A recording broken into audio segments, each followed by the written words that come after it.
All right, so we are on air. So Nancy, I'm going to ask you to take it away. Perfect. Thank you. Today is Monday, May 20th, 2024, and the Salem-Keizer Public Schools Budget Committee meeting is now called to order. It is now 6:03 p.m. Karina, would it be possible for you to read the land acknowledgement for us? Happy to. We are gathered today on the land of the Kalapuya, who are represented by the Confederated Tribes of the Grand Ronde and the Confederated Tribes of the Siletz Indians. The relationship between the Kalapuya people and this land continues unbroken to this day. And we offer gratitude for the land and for the generations present and past who have stewarded the land since time immemorial. We respectfully acknowledge and honor past, present, and future Native American and Indigenous students and staff of Salem-Keizer Public Schools. We invite you to join us in honoring these ancestral grounds and celebrating the resilience and strength of all Native American and Indigenous people. Thank you, Karina. Would you all join me now in the Pledge of Allegiance?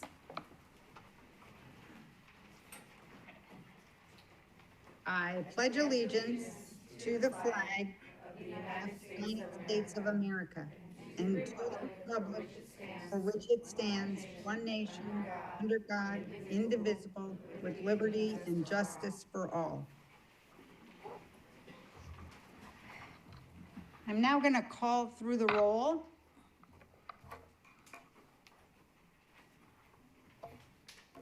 Catherine Jones. Present. Thank you. Laura Millian is not present. Oscar Porras. Present. Patrick Schwab.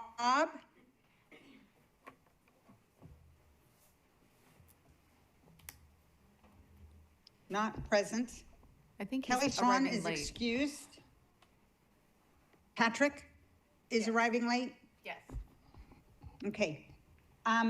Lisa Harnish, Present. Satya Chandragiri, Yes, please. I'm present.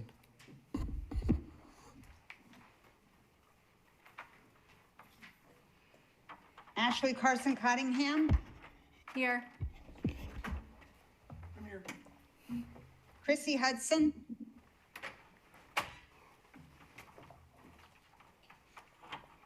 is Chrissy here? No.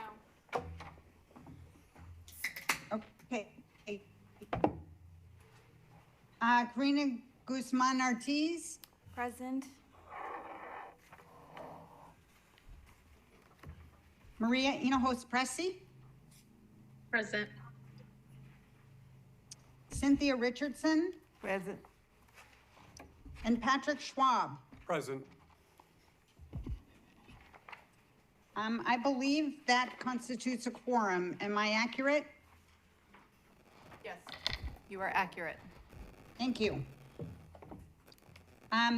It is now time for public comment portion of the District Budget Committee. Please note that we selected speakers at random. We provided an opportunity for public comment by call-in, Zoom, in person, and in writing, and have allotted 30 minutes to hear comment. Tonight, all commenters will be in person. Each participant has 3 minutes. Electronic mechanisms are used for translation. We have a countdown timer on screen for monitoring time. The timer counts down from 3 minutes. At 30 seconds, it turns from green to yellow. At 1 second, it turns red and plays a short bell to signal time is up.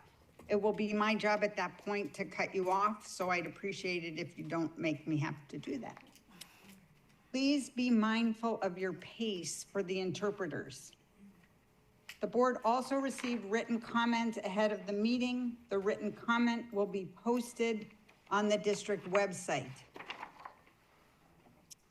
Tonight, I think 12 people were selected to comment. And the first person we will hear from Sorry, I needed a printer, but I don't have one. Jessica Dusick.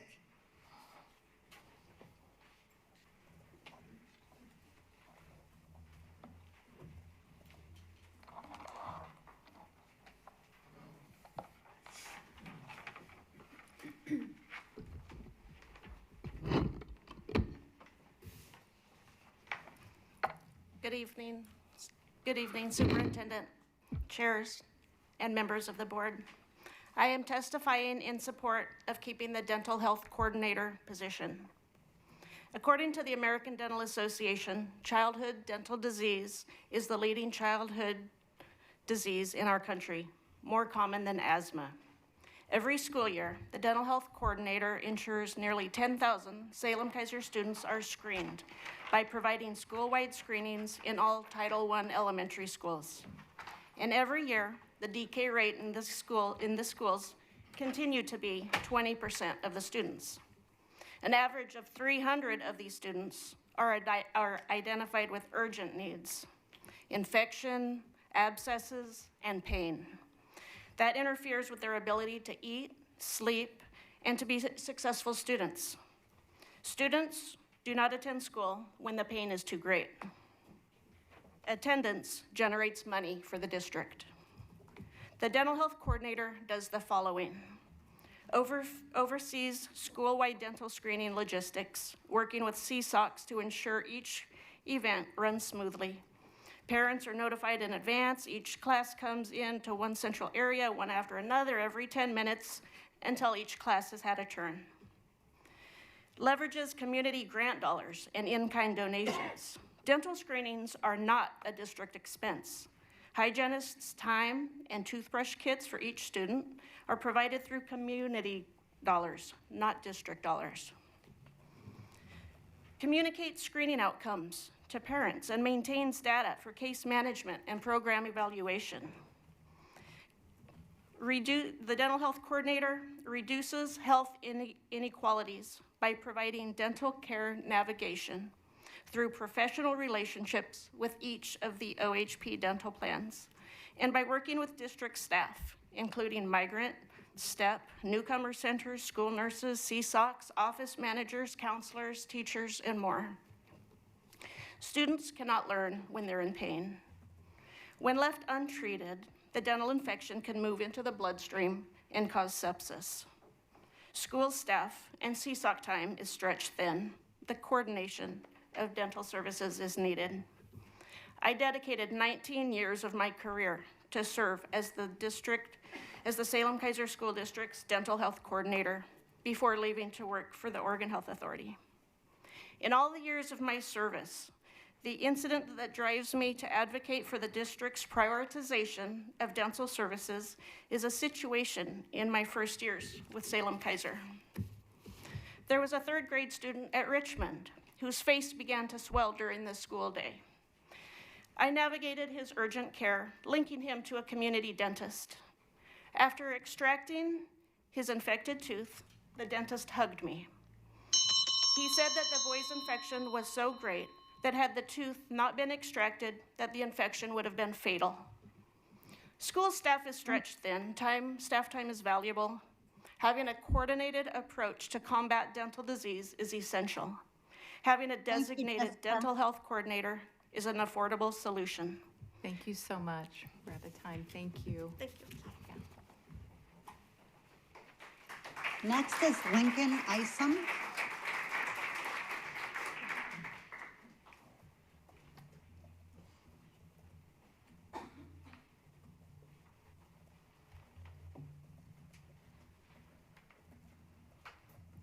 Nancy, would you like me to call the next person up?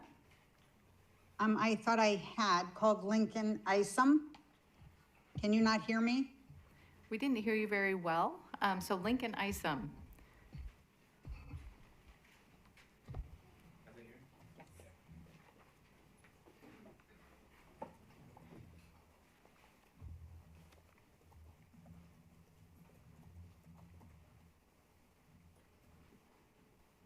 Sorry, one sec. Let me get my notes.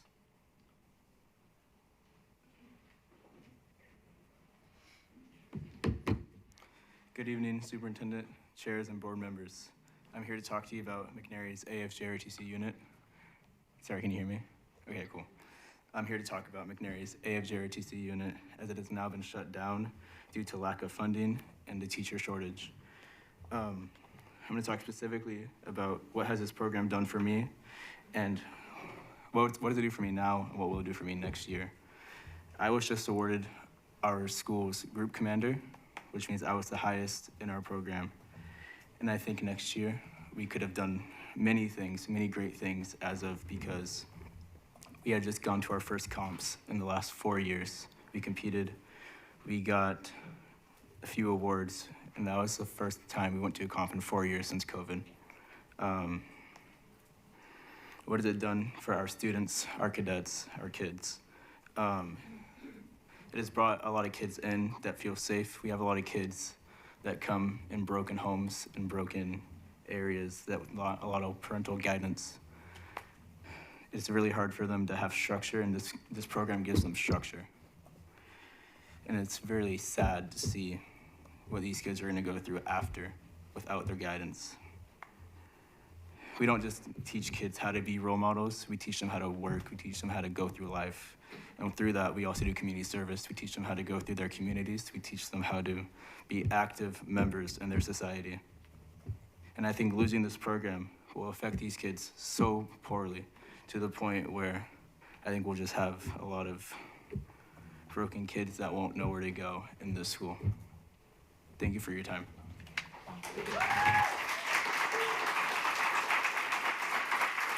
Thank you, Lincoln. Next is Greg Smith. That's Greg Smith, please.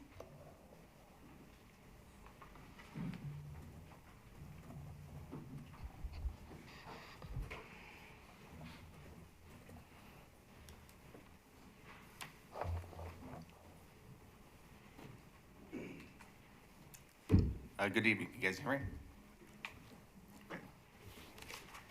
Like Lincoln, I too am advocating for the junior ROTC. I'm here to ask for your reconsideration for 2 out of the 400. Excuse me, I'm so sorry. Can you just pull the... Sorry, can you hear me now? All right, thank you. I'm here to ask you guys to reconsider 2 of the 400 proposed eliminated positions, which resulted in a total loss of a valuable program that I believe will have a huge impact on many of our students, and that is the JROTC program at McNary High School. It is one of the most diverse and inclusive student programs the school has to offer, and it should be considered a technical career program, or CTE. The North High School has it labeled as a CET program, but for whatever reason, this is not. And I encourage each of you to meet all the students, and you will agree. This program has some of the highest motivated high schoolers I have ever seen, and is primarily a student-led program. 3 to 4 days a week, many of the students show up at 7 a.m. to begin practicing their drills and other skill-building activities. The program motivates and encourages students to work hard academically, and students need to maintain a C average in order to go to competitions with other schools. For competitions, students have to be awake, ready to go on a bus around 5:30 in the morning to be able to go to schools like up in Battleground. The program also requires all of their students to do community service. For example, they clean the grounds at Keizer City Hall, the school grounds, and other places in their community. The ROTC program is structured to teach life valuable leadership skills, team building, and to produce good citizens that take care and pride within their community. Portland Public Schools just approved a junior ROTC program for their schools. And ask yourself why. The reason is simple. It provides a place for students of all backgrounds, a place to come together to learn life valuable skills, to be responsible, and to be an active member of their community. Thank you for your time. Thank you, Greg. The next person is Jacob Comier. I'll just repeat that. Jacob Palmier.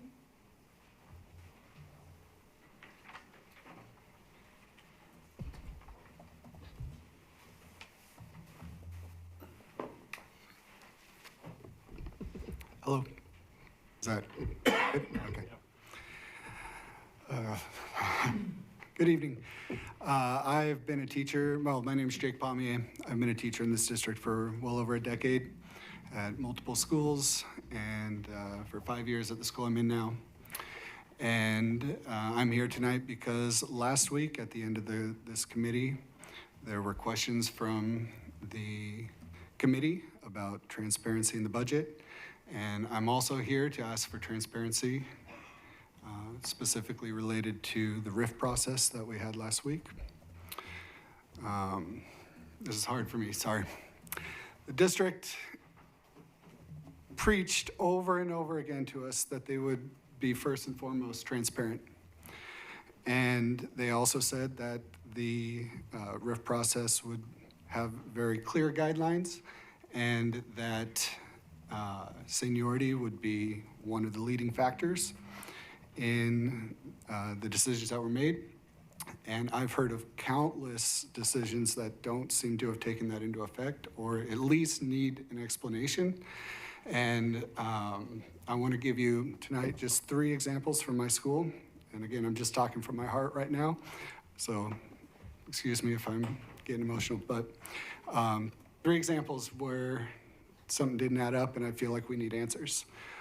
First of which is a teacher who is one of the most veteran staff members in our building, has been teaching for 29 years in the district, is a leader in the community. She's absolutely part of the heart and soul of our building, and she was transferred to be online half-time to end her career next year, and also at a different level.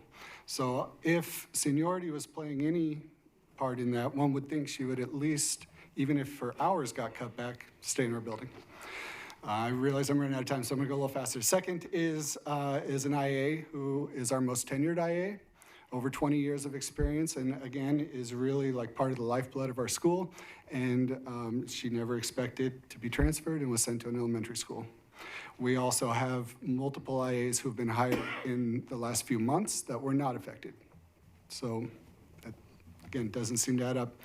And then the last thing I'm gonna say is about another IA who was also moved, but not so much about her specific assignment, as much as the email that went out said, if you have questions, we encourage you to reach out to HR for clarity. They encouraged him to reach out to HR. When she called, she was told, there's no one here to talk to you, go back to your supervisor, who had no say, according to the supervisor and the district, in the decision. We were also told, or there was a video made by the superintendent where she said, do not look away from the pain of the people after the cuts, and then they just gave her the runaround. So I wish I had more time, but that's it.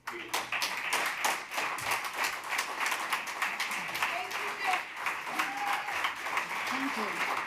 Next person up is Kelsey Miller. That was Kelsey Miller.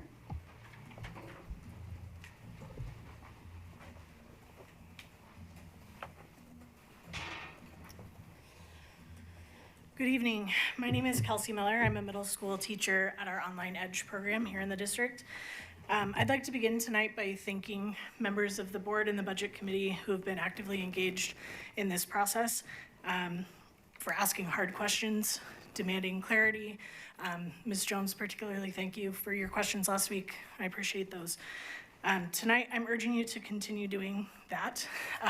Demand answers, please. It's clear that the budget book provided to you is highly curated. It tells a narrative that's been carefully crafted to lead this community into accepting the budget as presented to you. No doubt hard work went into this, obviously hours and hours of work from members of our district. However, last week important questions were raised that we still don't have answers to. I'm upset that we have to comment prior to any of those answers actually being provided. Anyone who's taken an entry-level statistics course also knows that data is very valuable in telling a story, but you also know that data can be carefully crafted to tell a very specific story. When data is not provided in its raw, full form, we miss parts of that story. And last week, there were questions about receiving that full data in raw form and in real form, not just pretty graphs on the screen, books that are printed and provided to you, but real numbers, real information, real answers that some of us have been waiting months to get answers to. As members of this committee, it is your duty to process this information and press for this full picture prior to passing this budget. You are elected and appointed officials to this board. This is your responsibility to our community, to our staff, to our students. I'm asking you to demand answers to these hard questions, demand the accountability that is needed by our district leadership. Do not let your questions go unanswered. Don't be placated or swayed into accepting the district's interpretation of the questions that you are asking. Get answers to the questions you have. As a staff member in this district, I can assure you the level of trust between employees and district executive leaders at this point is at an all-time low, especially after the events of Friday. You've heard from several people that didn't go as planned. Time and time again, this district is continually failing to follow through on promises of transparency, clarity, and equity. We are relying now on this budget committee to hold our executive team accountable with this budget and ensure that funding is prioritized with students first. You are the ones elected and appointed to oversee this process, and we are trusting you to ask the hard questions. Please don't stop until you've gotten real answers. Thank you.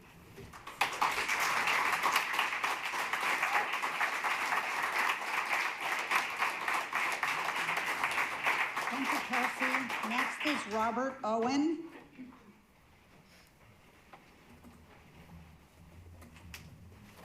Before I start, can I give you guys a copy of what I say after I say it? Is that okay? Right. Thank you. Good evening. My name is Rob Owen, a parent of 2 SKPS students on IEPs. Before this school board passes a 2024-25 budget, please consider what you know and maybe what you don't know about Friday's cuts. I would ask this board to inquire and get an answer in a public forum if artificial intelligence was used in determining the reductions, which may explain the hundreds of impersonal and seemingly arbitrary and unnecessary lateral moves. Also, to the point of what a previous speaker said, about HR response, why was the head of HR in Portugal on Friday? What details about the cuts has the district provided to the board, and do you fully understand the impact these cuts will have? My larger, more specific concern is that the district was dishonest in its pledge to prioritize and protect special education. Does the board understand the work of those in the specific special education positions that have been eliminated? What will students, parents, and teachers lose? I'm going to tell you, but I'd also encourage you to reach out to the district's special educators and special ed leaders, or visit a class without notifying a level director in advance. The superintendent said in her April 11th video that special education and student mental health are areas that are not recommended for reduction. In the same video, she said, "We have also prioritized core instruction in mental and behavioral health services." Yet the district will go from 2 board-certified behavior analysts to 0. The BCBA position may sound like an administrative role, but it's not. BCBAs are in classrooms and in IEP meetings daily. They have a direct impact on students and families. I know because one of the 2 BCBAs had a very positive impact on my family this school year, including my special needs 8th grader. From attending an endless litany of IEP meetings where she offered some of the best, most concrete suggestions, to working with special ed teachers, BCBAs support self-contained classroom teachers which helps entire schools to be calmer places to learn. That has a direct positive impact on my special ed student, but also benefits the gen ed students whose classrooms are less disrupted by high needs behaviors. Without BCBAs, who will be that person in our IEP meetings? Who will be that support for classroom teachers who are already overworked and will soon be stretched even thinner?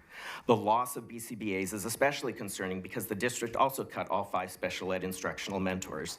There will be 0 going forward to support the district's population of very young, new to the field special education teachers. Again, these mentors are in classrooms every day. Reducing the district's behavior specialists to half-time means they will not qualify for health insurance, ensuring the departure of many skilled behaviorists because they will need jobs with insurance.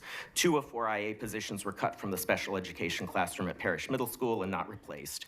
Unified, which has a direct impact on special ed and gen ed students, is now a zombie program after the position of its leader was eliminated. And these are just the cuts I'm aware of. I'm sorry, sir, could you slow down? down a little bit. Our interpreters are having a hard Please do time. not pass a budget until you have a clearer picture of its impact on special education. These cuts suggest the district is not serious about creating a support system for behavior needs, but instead will simply react to behaviors. This is not a path to successful Thank you. outcomes. Unless SKPS restores these vital special education positions with the educators sir. who currently fill them, the district will have broken trust with special ed teachers, parents, and students. Thank you for your time.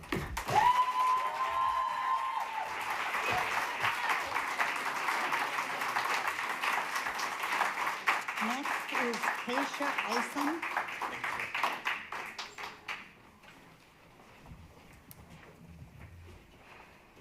And now we're ready for Keisha Isom.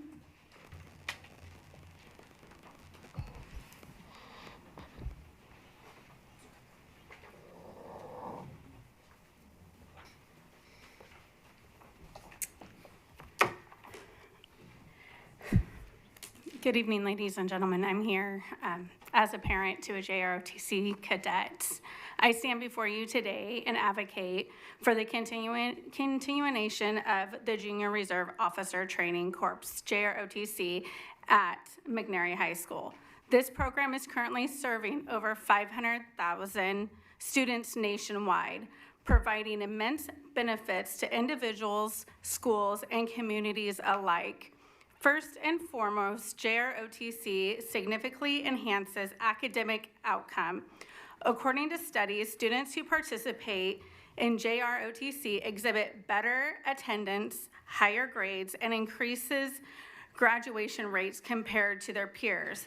Specifically, cadets who complete 4 years in the program have higher on-time graduation rates and lower disciplinary suspension rates. These improvements not only benefit the students, but also enhance overall educational environment. JROTC installs vital life skills and leadership qualities into cadets.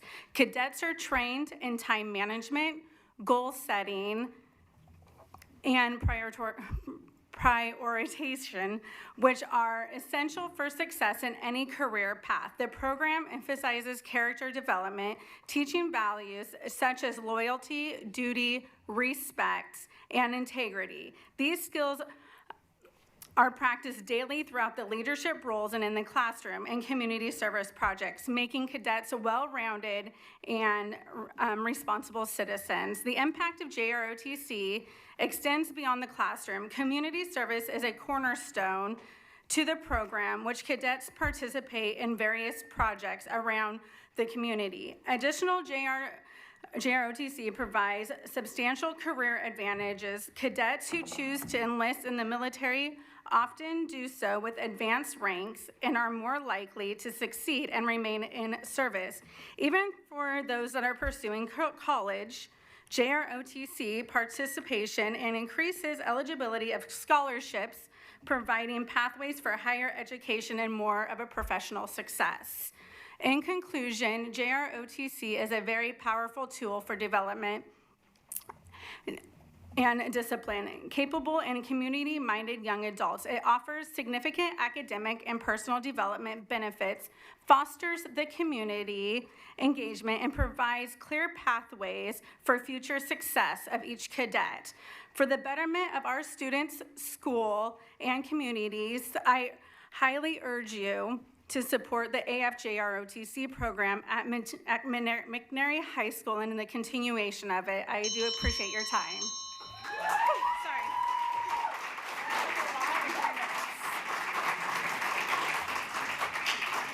Next person up is Jacob Garcia.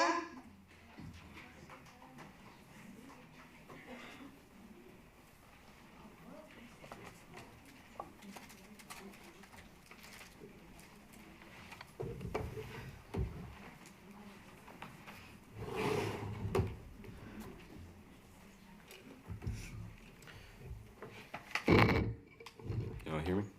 Okay. Hello, everyone. I, like the Isoms and Mr. Smith, I would like to comment on the decision to cut McNary's JROTC program. I, along with many others, believe that this is a very poor choice, not only for the community, but also for the students in the program. Over the course of this school year, I have been very involved in the program and have seen its effects in myself and other students. The goal of my school's JROTC program is to develop citizens of character that are dedicated to serving their nation and community, which is something that is clearly reflected in the students involved in JROTC. We are instilled with good values like integrity, responsibility, service for others, and striving for excellence. And these ideals not only benefit the students, but our community as well. And the cadets in our program graduate from high school ready to be exemplary members of society. JROTC in my school also acts as a diverse community of students with a common interest that brings them close together. New people are quickly welcomed and brought into this community, especially if they take part in the extracurricular activities that the program has to offer, like the drill team or the color guard. We bond while working together to prepare for competitions and other events, and if a student that takes part in the program that almost always ends up being someone that everyone else in the unit knows and respects. We learn how to lead each other and hold each other accountable for what we do, which helps strengthen our relationships, but also helps us develop skills for later in our lives. We also do a lot of work for the community. We have at least one community service event per month, and cadets are required to do at least 15 hours of community service in their first year of JROTC, and in their fourth year they have to do 30. Every year we help clean up the Keizer City Hall, where I'm told we are highly valued and appreciated. We helped with the renovations for the Grange on Chamawa Road. We volunteered at the Oregon International Air Show and done all kinds of other jobs where we've had nothing but positive feedback for our work. Cutting McNary's JROTC class wouldn't just affect the students and the teachers involved, but also the people in the community that come to us when they want a reliable group of volunteers. For these reasons and others that I can't talk about with the time that I have, I would like to urge you to reconsider cutting this class from McNary. Thank you.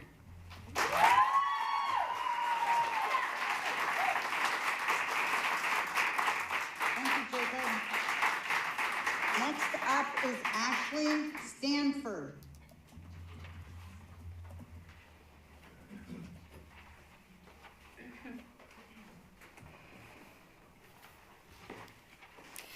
Good evening.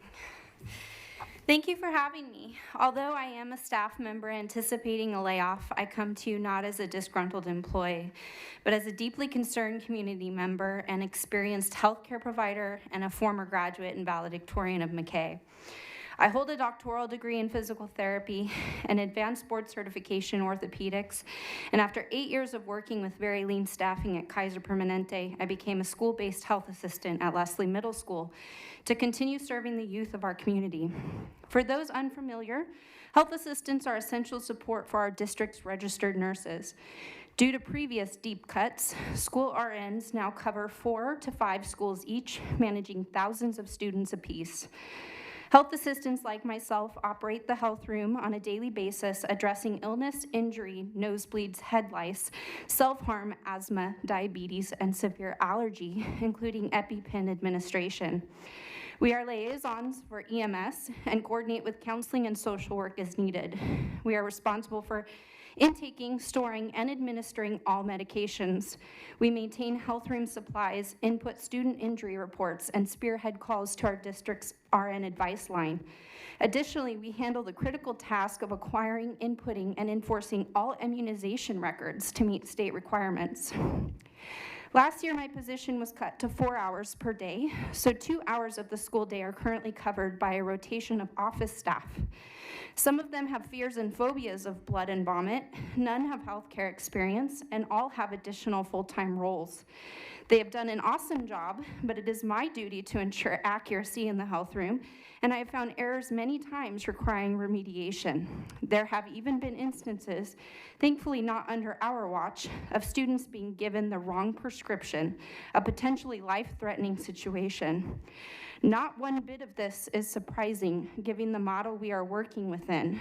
Most health assistants are currently expecting a reduction to just 90 minutes per day, unbenefited, if not cut altogether on July 1st.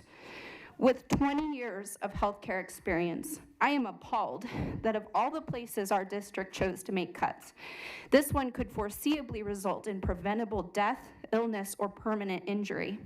At Leslie alone, we have 24 students requiring daily medications and multiple students with asthma, diabetes, or severe allergies. As of 2 p.m. today, we have logged 2,872 visits this school year, excluding walk-ins for ice packs, Band-Aids, or medication. I've called 911 at least a half a dozen times this year, and I have rendered first aid in very bloody, chaotic situations. I have seen as many as 40 students in 4 hours. How much more can our office staff take on? How much risk and liability is the school district willing to put in the budget moving forward? We are not interchangeable when it comes to the health and well-being of our students. Thank you.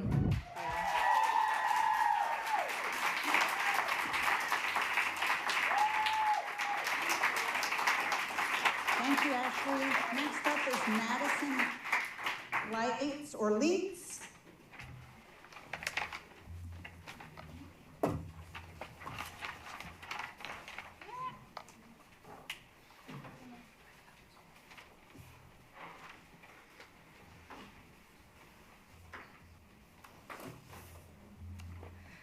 Good evening, superintendents and board members. My name is Madison Leeds, and I'm a senior graduating McNary High School this year. When I first entered McNary, it was post-COVID, and I was painting and decorating a classroom for McNary AFJROTC. Today, I walked into that classroom being told by my teachers that we will have to pack it up, for McNary JROTC is being shut down. I would not be the leader that I am today in my school and in my community if it was not for this program. I came to high school a shy, soft-spoken girl from an unstable household. It was JROTC that saw potential in me and gave me the structure that I needed. Today, I stand in front of you, a distinguished young woman, a published writer, and a leader in my school and my community, and a first-generation college student with scholarships that I have earned through this program. These students that I have spoken today, I am so proud of them as I am the last unit commander for McNary AFJRTC. These kids work so hard every day. They show up an hour before school and they stay there an hour after school to put effort in for their peers, for themselves, and for their program. JRTC is a family. We are a school family. It's an experience like no other. Someone asked me today, where can these kids go at McNary to find this same kind of leadership skills, life skills in another school program? My answer was there is no other program they can go to. We require no cost for these students to join, no prerequisites, no grade requirements, and here they learn structure and values and how to be a citizen. You don't have to join the military. You don't have to go to college. We want you to be prepared for life after high school, being prepared for life as a person. I've seen these kids grow. I've seen them learn so much. And even though I'm leaving, I'm here today because it was my 2 instructors that have been laid off that taught me that a good leader does not only think about the present, they set the people they are leading up for success in the future. I urge you to rethink this decision in cutting our program, because sometimes people don't look at what actually goes on in the classroom, the career technical skills we are building and instilling in these students. These students can earn national level awards they can't anywhere else, just for showing up and being a good student, being there, being present, being active, being a face in their community.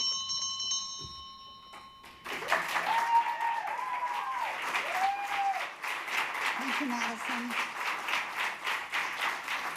Next is Madeline Lipsy.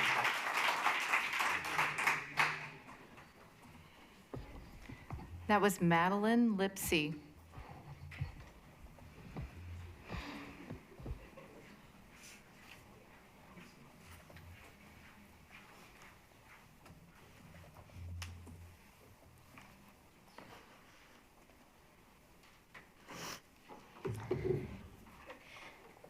Good evening, Superintendent and all board members. I, as well as all of the cadets and parents, am also talking about the McNary AFJROTC program that has been cut because of 2 teachers that had to leave. I joined McNary's AFJROTC program freshman year because it gave me a social studies credit. Now, that social studies credit and that 1 year has led to 2 years and my hopefully wished 3rd year that I was signing up for. This program has taught me so much. It has given me so much value and has taught me so much more about myself and given me a place that I felt like I truly belonged. After a surgery that left me kind of lost and confused, McNary's AFJROTC program instructors and cadets have given me a spot where I truly love.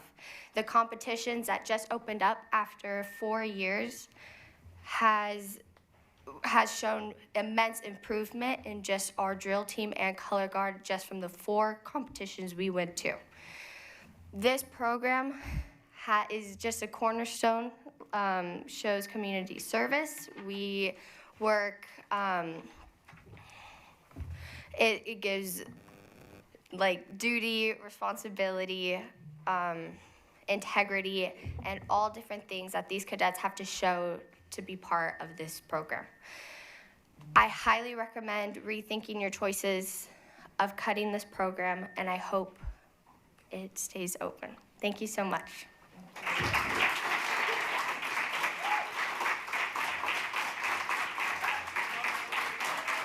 Thank you, Madeline. The final speaker tonight is Monica Ward.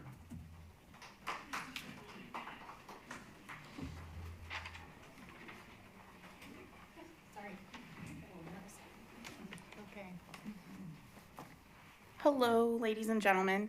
I'm Monica. I'm a parent of a freshman at McNary in the AFJROTC program. I just want to speak a little bit about my daughter's personal situation. She had to repeat kindergarten because she has a learning disability. She's in special ed and is on an IEP. And she signed up this year for JROTC. She's always been kind of military-minded. Her goal is to join them after high school. The things that have happened this year, besides, well, the biggest thing is I always had a really hard time getting her up for school. I have no problem this year. She was excited. She ends up being at school a half an hour before everybody else because of my work schedule, waiting in the cold each day to practice with her drill and color guard teams. Academically, she has brought me the best grades she's ever had. She has a mentality that a D is a passing grade and that's okay, and that has totally changed this year. She has made friends with a group of people who she would not have otherwise connected on. She's very fortunate to have come up through Cummings and Claggett with the same group of people, so it exposed her to a more diverse situation. I'm a single parent and her dad is not around as much as we would like. It's given her positive male role models to look forward to. I just can't speak high enough of what the program has done for our family and the others. They've learned to work together for themselves and in the community, and I've never seen a bunch of kids who cared more about each other than just themselves. They really are goal-oriented as a team. They do, it's very peer-led. They do study halls, they help each other with their academics. It's very self-sustaining within themselves. They are overseen by their teachers, but it really is peer-driven.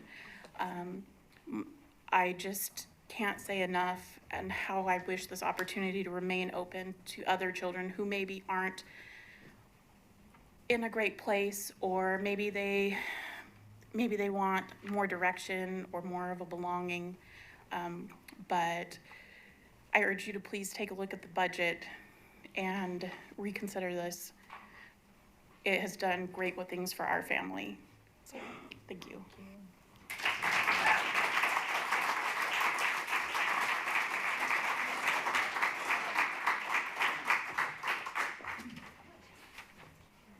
Thank you. I'm gonna ask that we take a 10-minute break right now. I'm trying to work out how to get my internet to be better. And I'm gonna try to get off my computer and onto my phone and see if that will work. It's been very unstable. So if we could break, I have 6:48, if we could come back at 6:58, and we'll proceed with the superintendent's answers to our questions. Thank you.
Lisa, can you hear me better?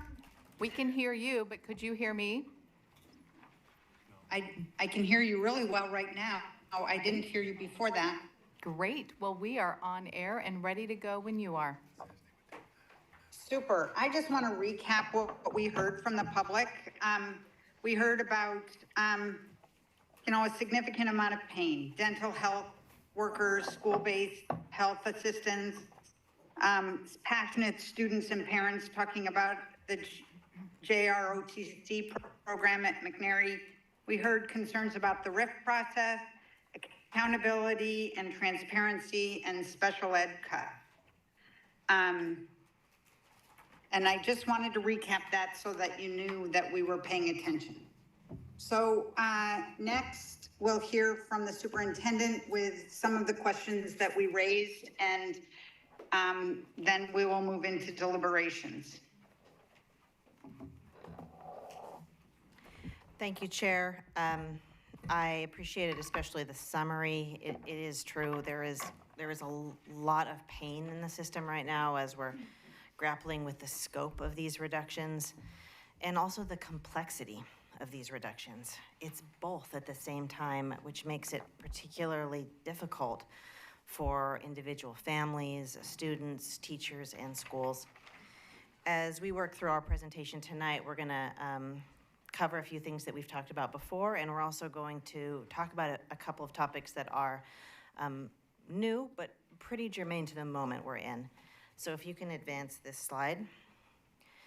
This is a slide that has been presented before, but I think it's worth coming back to now because now we're in a moment of more kind of complete awareness of what it actually looks and feels like to face a reduction at this scope. I believe that before, for probably all of us, it felt intellectually clear, like we knew what 377 FTE meant, but we didn't know what it felt like because it needed to go through the entire process that included Friday's announcements. This is a summary which really talks about how the decisions were made, and now that we're at this point, I want to circle back to it. So the first thing we did is look at the board goals and priorities. These were adopted by the board back in the summer, and there are 5 of them. They also happen to also be the metrics against which the state holds us accountable. We cannot protect every element of all of these, but we did work hard to think about the dimensions that contribute to success in these areas. The second part was 2 rounds of community conversation where in different ways we asked, tell us what matters to you most and why. And then tell us the same thing, but show us by ordering it. And based on that feedback, we got real access to really clear patterns of around 6,000 community members who responded. And then finally, we worked through the district equity lens and really tried to assess possible reductions against questions of disparate impact on individual student groups or traditionally marginalized communities. And, well, again, did our best to ask those questions honestly and then answer them the best that we could. In the box on the right, you'll see a list of the things that, to the degree possible, we really sheltered over the course of these reductions. Dual language, career and tech programs, music and fine art, athletics, elementary class ratio, staff safety and safety systems, special education services, mental and behavioral health services, AVID, AP, and IB. And a shelter is not a complete watertight cover, but it is a significant commitment in these areas. There are very few reductions, but there are disruptions because there are disruptions almost everywhere. There's no way to prevent disruption when we're faced with the reduction at this scope. It's because we're a very tightly laced together community. The loss of anyone affects everyone somehow. And the transition of hundreds of people definitely affects everyone. I've received numerous emails from students today and tried to write back to as many as I could keep up with, but what I heard was, Individual teachers are hugely important to our individual students. Individual relationships that are transforming lives. And I don't think any of us are surprised because we have amazing staff. So, if we can move on to the next slide.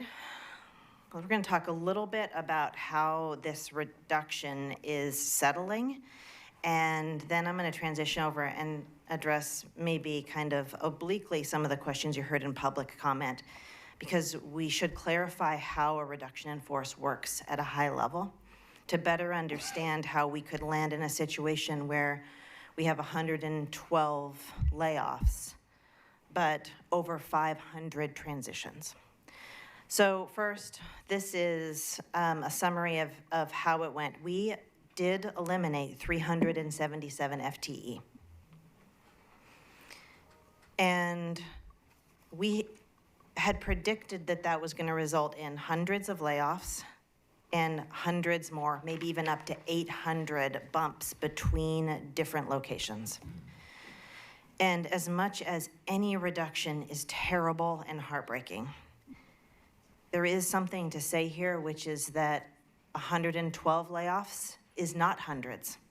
We were able to place people more often than not in vacancies in our system and keep them in our community and keep them employed. So you see that's about 2%. 86% of this year's staff will remain in their current school or department, and 88% of retained staff will remain in their current school or department. It is imperfect, but the vast majority of people are staying in our system and in their community. And for those who aren't, it is a very difficult period. I am not overlooking or glossing over that fact. And then you can also see the 11% at the bottom. So that is like kind of a super aerial by the numbers view of how this went. I'm now gonna just take a minute and talk a little bit about how a reduction in force works, because it is, at this point, a topic of great discussion within, I think, every building and every department, and amongst many members of our community. When we reduce FTE, I think many of us hold in our minds maybe an unspoken assumption about how that works. And if you can advance to the next slide. And I'm gonna show you first two of the most common conclusions that I hear, just to explain how it is not either of those two common conclusions. So you'll see, just to keep this simple, we didn't try to use schools or systems, but the story I'm gonna tell you holds for a whole system. So in this, you'll see those 5 circles at the top. We'll keep looking at those throughout our examples. That would be an example where perhaps you're just reducing 5 FTE. So what I now understand people frequently imagined would happen is that we would know that we had to reduce 5 to FTE, and so we'd find 5 of the least senior FTE, the least senior staff in our system, and we would just sort of trim the bottom to exactly 5. But that is not how a reduction in force works. You don't trim from the bottom up. And the reason is that those people at the bottom, well, one, there'd be a ton of ties because people are hired on the same day. But beyond that, they might be eligible for other roles in the system. Just because they're least senior in one doesn't mean there's nothing that we could place them in. And the system, amongst other things, is designed to prioritize keeping our people employed. So this is one way that a reduction in force does not work. You do not just trim from the bottom of seniority lists. Can you go to the next slide? This is the next most common thing that I am now understanding people expected. So same thing, imagine those 5 FTE at the top. Another thing that we do not do is just find 5 FTE from somewhere in the middle of the system where we can imagine absorbing those cuts. and just pull out the positions from the middle. Again, it does not comply with seniority requirements. It does not meet the standard of the law. But if we did either of these two things, we can see how clean it is. While it has many, many other grave drawbacks, it's clean because it's surgical. These are not how a reduction in force works. Can you go to the next slide, please?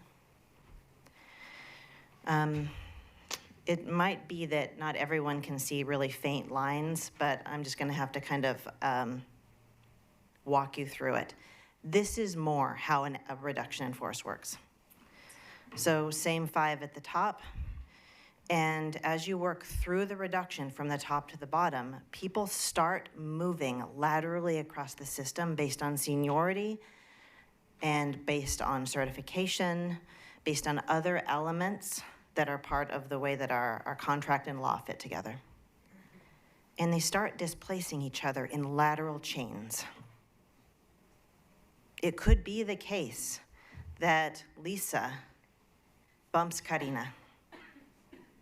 But that doesn't mean that Karina's the one who ends up with a layoff notice. It could be then that Karina bumps Cynthia, and you could be in different schools. And this is how a reduction in force flattens out and creates lateral movement. We did our very best to run a system that held communities together. And it was, in fact, one of our top priorities while still living within the requirements of the law. But we cannot ignore the law, and we cannot ignore collective bargaining agreements, even when it produces this much lateral change. So what you see here is a couple of things. First, you may not be able to see the faint lines, but you can see how in this model, people move back and forth. Another thing to notice is that in this case, 5 FTE did not end up in the bottom. We end up with only 3 layoffs. It's because approaches like this maximize placement in vacant roles. It's constantly searching for the vacancy. And it isn't until you literally cannot put people in any other role that they would receive a layoff notice. And that's how we go from 377 FTE cuts to 112 layoffs. It has an enormous benefit in cutting down the layoffs. And it creates more churn in the middle. The stories that we heard tonight are ones that, we have active tracking sheets. We're looking at every issue that seems to be either atypical or needs more research. Our team went through over 300 of those issues today, and we'll continue doing it tomorrow. Our labor unions are partnering with us by giving us also issues to look into. This is how we're troubleshooting. And I will tell you that in a sizable portion of the issues that are coming to us, it's that people didn't expect the lateral chains. And that is creating confusion and concern. We're going to keep doing everything we can to minimize this over the course of the week. We're cleaning up every issue that we legally and practically can, because it is our desire to keep this process as minimally disruptive as possible, but still follow the law.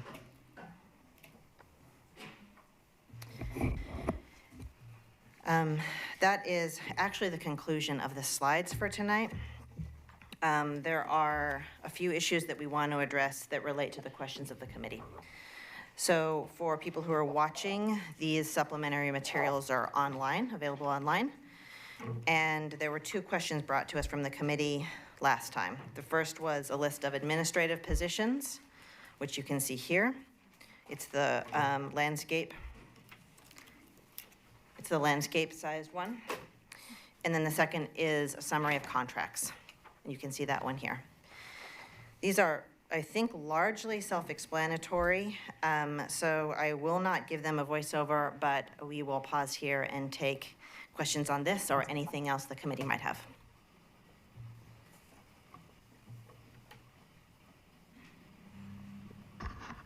Lisa, can I ask you to call on people in the room? I'm on my phone now, and you people are very, very tiny. Yes. And Catherine was just reaching for the mic, so Catherine. Thank you, Chair.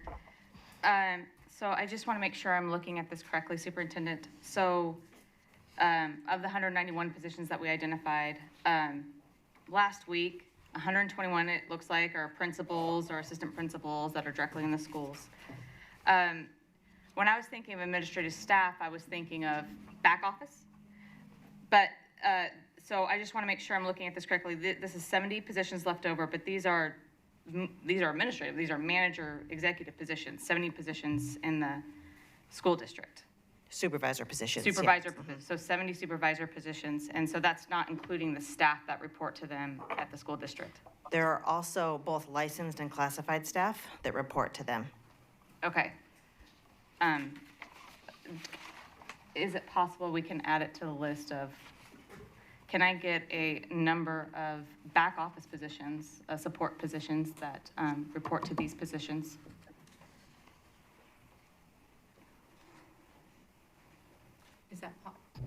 Would that be possible? It's certainly possible. So you're wanting the licensed and classified staff numbers that report directly to these individuals? Yes, so I assume that there's quite a, there's in any government agency, there's a back office of like procurement, HR, IT, human resources. And so I'm looking at those positions. I mean, so classified or licensed, they're not in classrooms. It's certainly doable. We responded to the request for supervisors, we weren't trying to omit that. It's No, it's just a different. what we were asked to do, yeah. Yeah. A language difference. Okay. All right, so we'll add that to the list. And Satya now has his hands up. Thank you, Chair and Vice Chair. I was kind of going through the administrative positions, and this is a question that often comes up, is if I were to imagine this as part of an organizational chart and see there's a superintendent, there's a 2 deputy superintendent, then there is a director level, sometimes more than 1 director level, then there is a manager. So when I read the brief description, of course, this is brief description, there is almost similar description. Is there a role for any kind of a lean process in the administration at this level so that it opens up a little bit more opportunity for, say, a program like which has some of the goals like sense of belonging, etc., structure, sense of belonging. We heard in that, the 2 teachers in the ROTC, just an example of that. So, like, for example, there are 3 directors for elementary schools, and there is one for middle and high. But then there is also another layer on top of that is a deputy superintendent, then there is superintendent. So when I read the description, it's not clear how it gets differentiated, who reports to whom. And that's a question that often community asks me. That's the reason I'm bringing it up. Is your question who reports to whom? Yeah, because, there is a superintendent, deputy superintendent, then there is a director level, then there is a manager, and then there is principal. Is that how it is? We'd be happy to answer any reporting structure question you have. You're asking specifically about level directors. So the way that works is superintendent and then the deputies. Level directors have a network of schools that they directly supervise. And the size of that network varies based on grade span. There isn't a manager level in between that. And just to underscore this, what this means is that for, let's just use middle school. There is 1 person supporting every single middle school principal. 1 person who gets the calls when there is a personnel issue, when there is a behavior issue, when there is a safety issue, when curriculum needs to be rolled out, when there are staffing shortages. They all call Matt Biondi. That's the level of span of control that we are against here. The idea that there is an insufficiently lean differentiation I think maybe doesn't fully visualize the span of control that each person has. When we say we are, as district supervisors, 1% of a previously nearly 6,000 person workforce, you can kind of imagine the ratio of span of control there. The level directors for elementary have very large networks because there are more elementary schools. So we'd be happy to answer any reporting chain that you guys have here today. Well, that's helpful because from this description, it's not clear because it's essentially the same paragraph in more than one. So thank you for clarifying that, because there are so many more. We have 65 schools and so many more little elementary schools than middle schools than high school. So that's really helpful that they take care of so many different things. Thank you. Are there other questions? Ashley. Thank you. So if we're thinking back to last meeting at the chart where admin was at the very top, I hate that we have to keep calling it the cigarette chart, but that's what it looked like. When you look at that tiny percentage at the top, that's these positions only, right? And so anyone who reports up to these positions outside the school-based ones are not captured in that chart. They would be classified, or I mean, they're represented, so they are somewhere else lower in. They're in, yeah, the chart was broken down by bargaining unit, so they would be in-classified if they were classified, they were licensed if they're unlicensed. Okay. So yeah, I think what I mean, and maybe my fellow committee members are hearing the same thing, but what we collectively, I think, keep hearing is that it feels like there's a lot of people in that category and no one really has the visual yet of what that looks like, where those people sit, what buildings they work in, what each of the functions are on a day-to-day basis. And that's where the transparency piece, I think, comes into being. So, you know, I don't know what that means for today. I think it's just really critical that we understand and can visualize and can all see that collectively. So then the debate isn't about what are those people doing and who are they, and it's more about, are we right-sized? And from just looking at the pure numbers, it doesn't feel like we're out of alignment with what other districts have of similar sizes and complexities that we have. When you look at the raw rolled up numbers, I don't think we're hugely over bloated comparatively, but I feel like the problem we keep hitting into is that we don't have all that raw data to actually see, to validate that against. And so that's, I guess, where I am feeling still tonight. So can I ask a clarifying question? If we are asking the district for information on who is reporting to whom of these 191, does that also get at what you're asking for as well? Just want to make sure that we've got the same, we're asking the same question.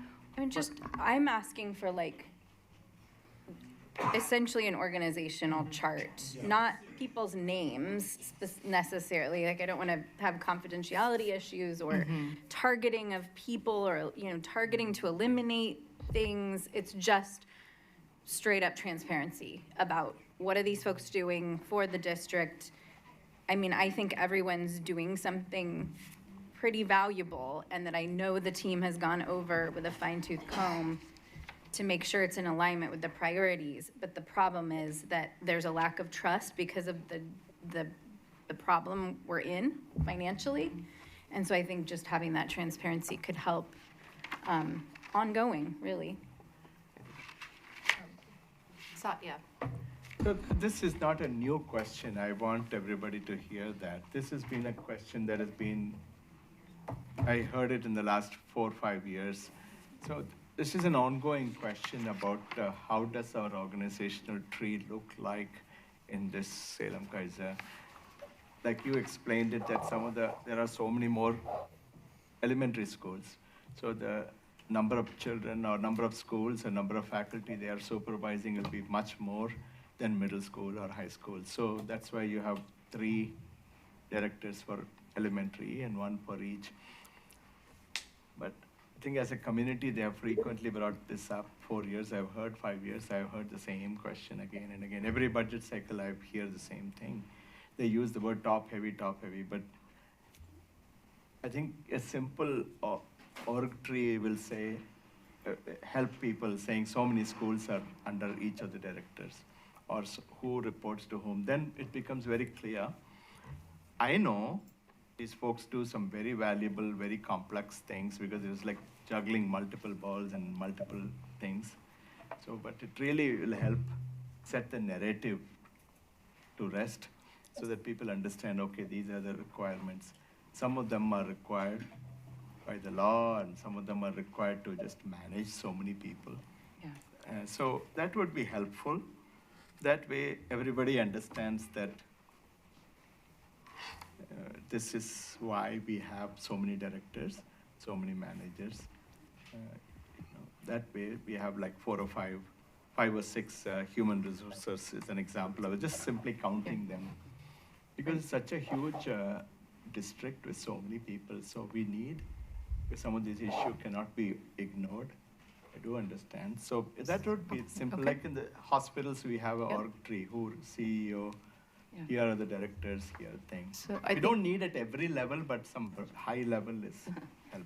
Great, okay, I think we will make that request. And Catherine? Just added on to that request, if we could type back to the budget. So for example, like on page 87 and budget node or whatever it is we call it lingo-wise in the school districts 2660, there's 75 staff. Is that like your IT department? Can you tell us the page number again for that? 87. So looking through the general fund and those positions that are hitting the general fund, just if we get the cost would be helpful as well. So if we get the positions reporting to these 70 managers or directors, what budget node these people are hitting would be very helpful, I think. And I just want to say how awkward and this is because what we could have, I do have faith that the school district cut what it could. I mean, looking at these contracts, these aren't huge, and we'll go through that, I'm sure, in a second.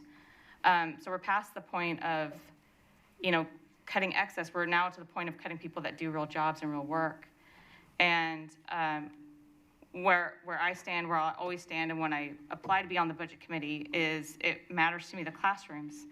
That's the first and foremost, because that's what my kids feel. So as a mother, and so any position, though we're not talking about positions that aren't needful, they all are. And it is awkward as a budget committee that we have to do this in the open. And whereas when we were talking about the layoffs for the teachers, that could have been done a little not so public forum-y. But it does feel very top-heavy with 70 executives and coordinators and directors and managers, not including the...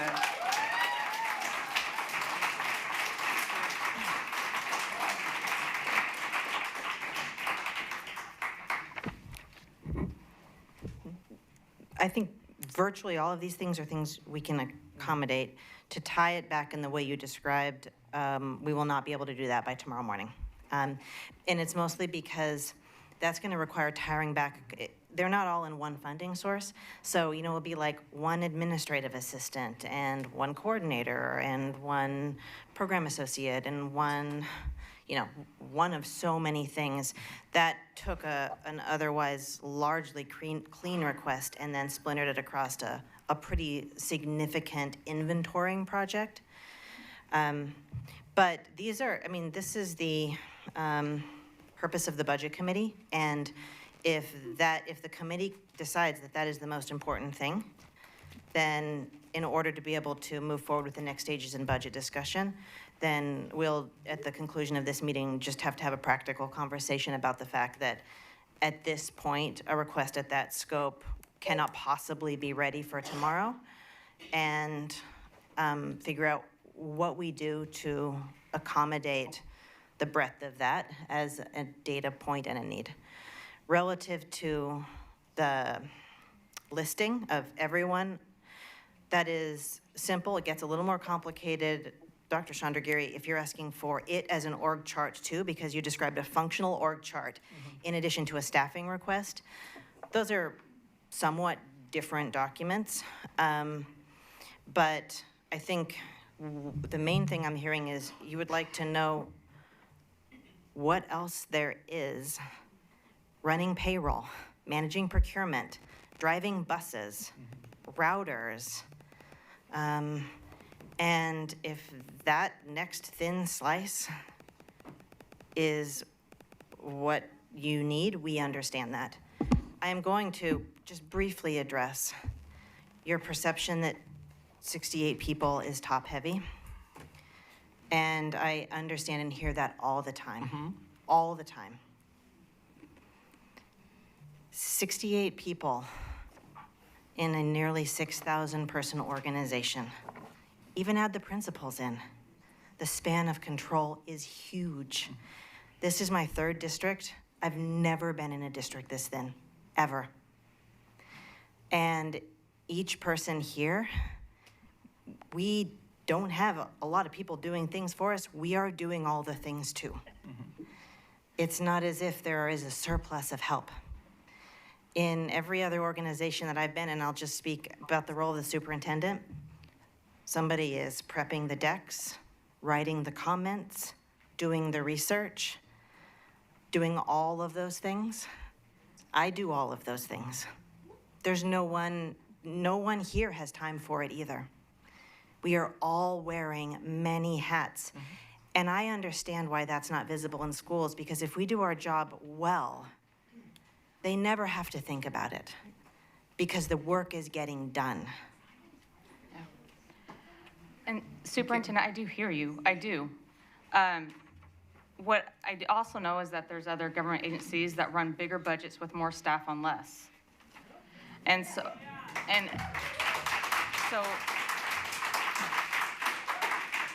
I think that all your staff are hardworking, and but it goes down to kids in the classroom.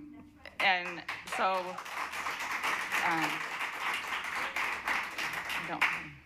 Okay, thank you.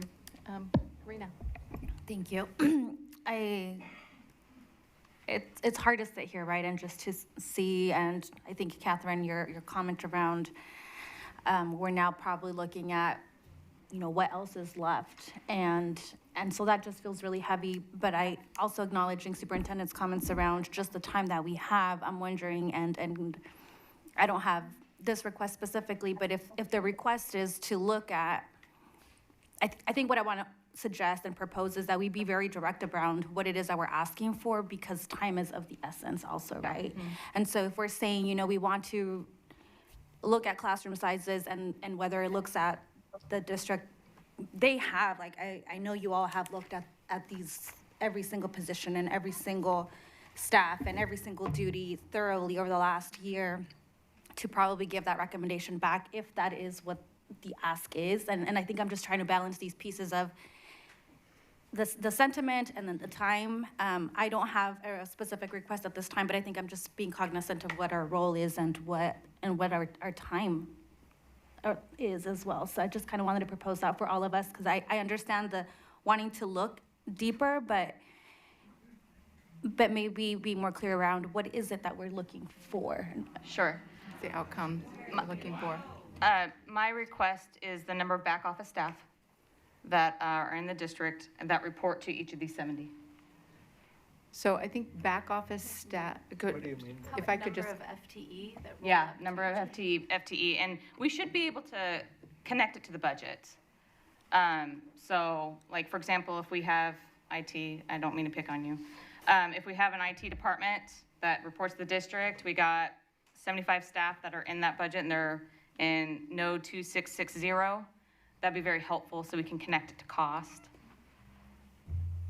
Right? I mean, like, everybody knows. I think what I'm saying is if we, and I don't know, I mean, I'm just thinking about how I know talked about this a little before, of if we're looking at classroom sizes and when we have a target in mind, then we have a number that we're looking for, and it's more concrete, and then we can actually see, like, so that's how I'm trying to connect to these different things, because it's big numbers. I mean, I get that piece. So if hearing you, Catherine, say, like, thinking about classroom sizes, if we're looking at that as a goal, then we have that as a goal, and then we have like a lens to look through.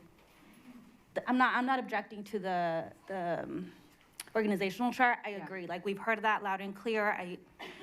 I hear that there's a desire and a need for that, and I think Ashley laid those comments out well. I'm just thinking about what do we have as a goal in terms of the committee?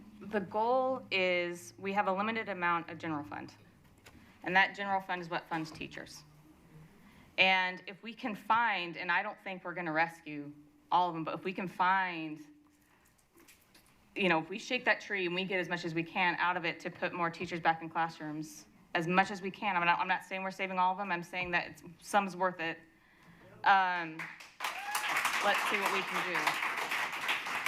So it's not a number of mine. It's just making sure, like, if I were in the superintendent's role and that was my job to go through this, where would my brain have pit stopped? Vacancy savings, contracts, my own admin staff, anything that wasn't in the classroom.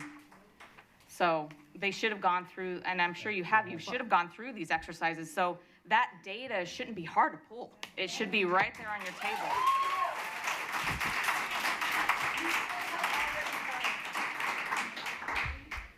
I saw a question from Chrissy, unless you would like to respond. We'll let Chrissy, Director did you have, Hudson, yeah. you had your hand up earlier. Do you still have a question, Chrissy? Yeah, thanks. I like to wait to see what's talked about. Andrea, I hope you remember what you were going to respond to that. Just a little extra input. I'm just gonna put it out there. I had an emotional conversation with you about a week ago, Andrea, because of all of these things and how I feel, and frustration, this kind of signifies it right now, this conversation. So that this would be the time for these questions answered and the transparency. I understand. I've seen the side of the district, but this is, Karina, for me, this is what I do believe we're here for. I've waited since July to get these questions answered, and I feel like I'm gonna just combust inside because I feel like it's so hard to ask it and to get the response. And that's not meant to be a direct attack. It's just meant to have the discussion. That's why we're here.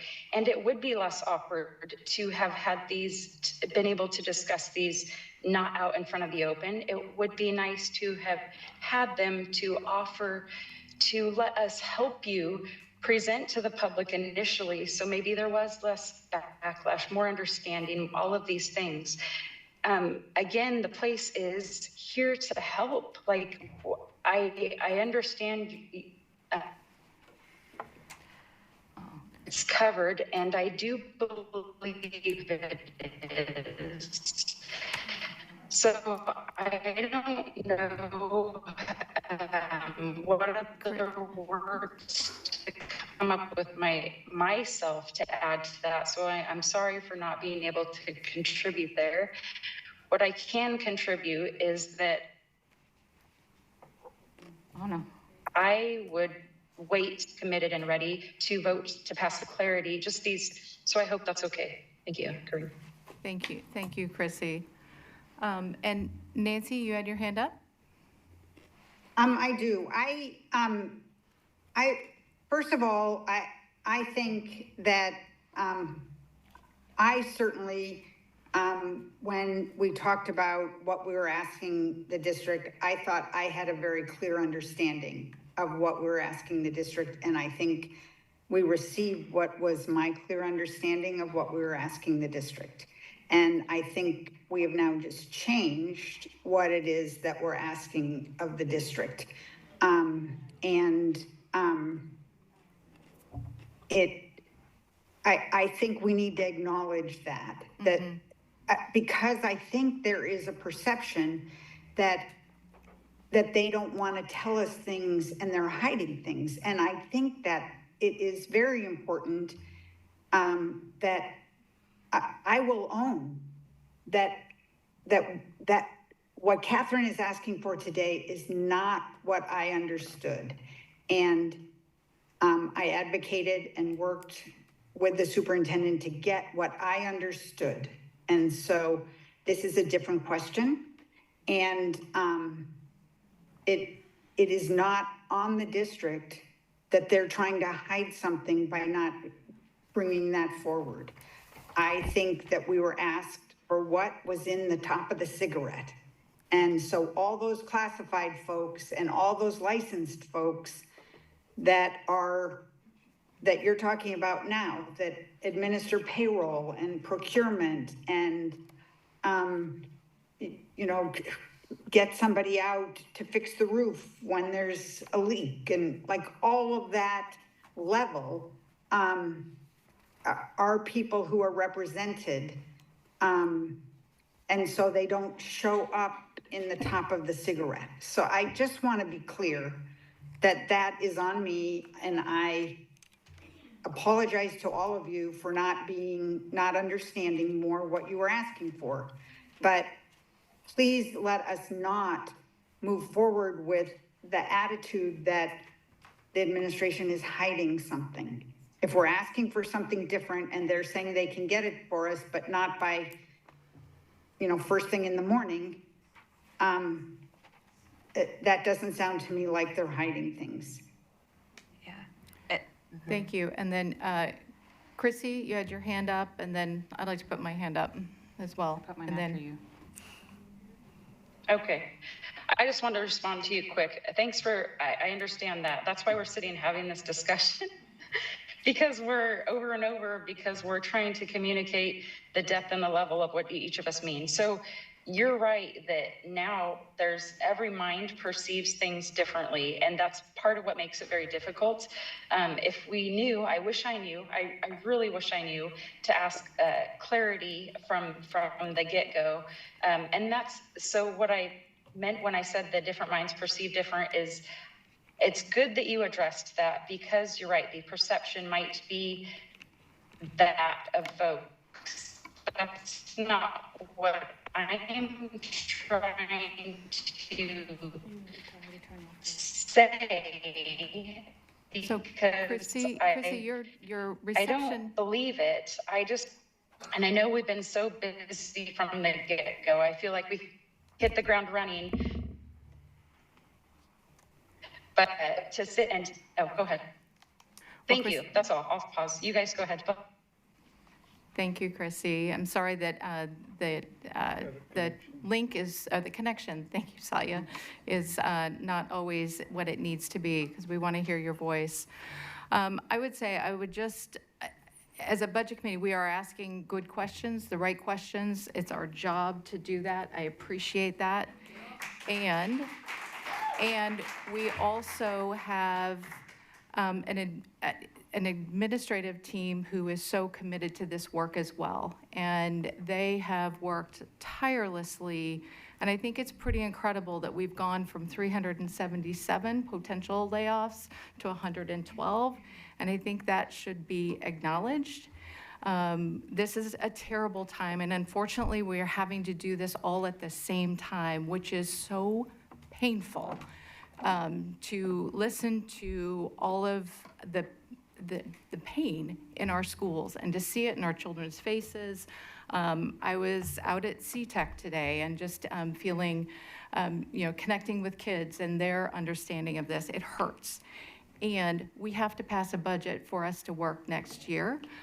We have faith and confidence. I have faith and confidence in our administrative team, who has combed through every single piece of this to be able to do that, so that we have the supports that are not what we want. They're not what we want, and it's what we can do with the dollars that we have. And I think that's important for us to remember. And so if we keep asking for additional gyrations on the question, they're good things to have, and it's going to prolong the time in which we can do that. Satya, I think Nancy was first, so I'm going to defer to Nancy and then Satya. I have a pretty simple question. Is there a read on the 112? How many of those were in the classroom?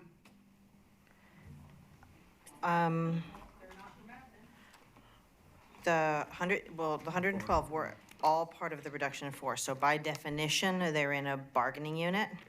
The reduction in administrators is not part of that number because it wasn't part of the RIF. It sits outside of it. And we do have, I don't know if I can give you exactly by classroom, but I can tell you by bargaining unit, which is not quite the same number, Nancy, but it takes 112 and shrinks it down to a slightly smaller unit. And Catherine, I want to apologize to you. I didn't write it down, so. Oh, you're fine. Catherine. I just want to clarify that I think the district did give me what I asked. I think it's just a difference in lingo, and Sarah and I have been there before. We call things different things, and so I think that they gave me their what they define as administrative staff. I was thinking back office, and that's okay. I mean, that happens. So I'm not upset, Nancy. I just would like that next layer down of what does it take to support your back office? Okay. Satya? Thank you, Chair and Vice Chair. I do not have any concern about the lack of trust or, I have full confidence because we sat through tons of meetings and, lots of hours. We combed through everything. I want the community to hear. We sat in some of those meetings, very painful executive meetings, far more than you've seen us in public. Every little place, as much you can shake down, we are shaken down, and this is what it rests. I had two requests when we were trying to shake down at the administrative level or at every level. One, we should never compromise safety and what's the bare minimum we need to run, because some of it is required by the law, to bare minimum to run a safe school and also to meet some educational objective. So I'm convinced that they have done everything they can. They've shaken down as much, and this is a good start. Moving forward, we will probably have to have more open discussion on things. It's a messy, every budget cycle we go through this. It's not very clean where the dollars will eventually merge because it's all braided dollars, and it'll create a position, and the position will report to 4 or 5 different people at different levels in different places. So it's not as clean as a simple organizational tree. The reason for my asking that question is this is the same question that I've been hearing in the community. I have heard it many times. So if there is a simple way to explain it, which Superintendent Castaneda, you tried your best to explain. For me, I believe you because you have explained that these are folks who are handling very difficult issues at multiple levels. So, and it gets far more complicated. My only thing is, over time, we will start having more open discussions so people can understand what everybody does in this organization. It's not as simple as that. So that's the reason I asked. And some of these are very important. For example, when we had staff injury, we needed different layers of people in the director level and higher level in order to make sure we meet the requirements from the employee safety and several others. Those are not necessarily classroom facing, but they have to be there so that we protect our staff and also make sure we meet the requirements, legal requirements of running an organization. That's the way I see. I've had experience running state hospitals. The same thing happens. For every patient facing, there'll be so many people required behind the scene in order to meet federal requirements, state requirements. That's how I see some of the roles. And it's a very complex operation, dealing with children, children's safety, health, so many issues. And once we start cutting this thin, then we will not be able to meet some of those multiple requirements, and that's what I'm afraid. So we really have to find a balance that we have some oversight and safety, and also to make sure our children are safe. That's how I'm seeing. So my thought would be, I'm convinced that some of these are required. They have large area to cover, and we don't want to find ourselves in a situation like OSHA, for example. OSHA found that we were not able to keep up with the reporting requirement. So things like that we don't want to find our district ever. So find a right balance, let people know who does what, so that everybody knows why each and every one is important. That's the only reason I asked that question. So it is not important for me for supporting a budget, but for making sure that I'm clear, everybody is clear. Let's do Nancy and then Cynthia. I also think that it needs to be put on the table that there are things that are done centrally that ripple down to every classroom, when the legislature, for example, decides that a curriculum, we need to add this standard throughout the system.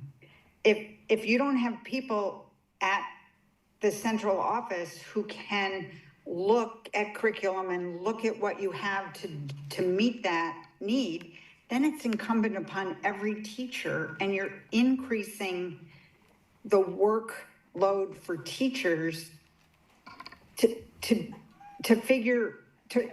reinvent the wheel when, that's not something that the district is deciding, it's something the state is deciding, and it has to be implemented or we're out of compliance. And that those people are providing that huge support so that it's not incumbent upon every single teacher to figure that out. And I don't think, there's so many aspects of education when you're educating, from pre-K up through kids who are 21, who are special ed, who get services with job skills and that kind of thing till they're 21. Like that's an enormous breadth, and you need specialists who can inform how to do that the best, and who can evaluate data that looks at where, oh my gosh, look at these numbers, we're failing in this one particular place, and how can we address that? And if you don't have a layer that can step back and see the big picture, then all of that's on the teacher. Like, these kids who are in this group are not being as successful. Teacher, figure that out, rather than having someone in the district who's helping them. Great, Nancy, and thank you, Nancy and Cynthia. I have two questions. Didn't we reinstate nurses? Some nurses? A portion, yeah. A portion of them we did. We did. And I'd like to know, what would it take for us to reinstate our health assistants? We know that when our students have the illnesses they have that need medical attention daily, it's not at specific times. We've heard great comments tonight, and it's true. What would it take for us to reinstate them? Financially, organizationally, or both? Both. I don't have the number in front of me, although the team, I think, can lay their hands on it quickly. I'll talk about it organizationally. The board already authorized a reduction in force that included school-based health assistants.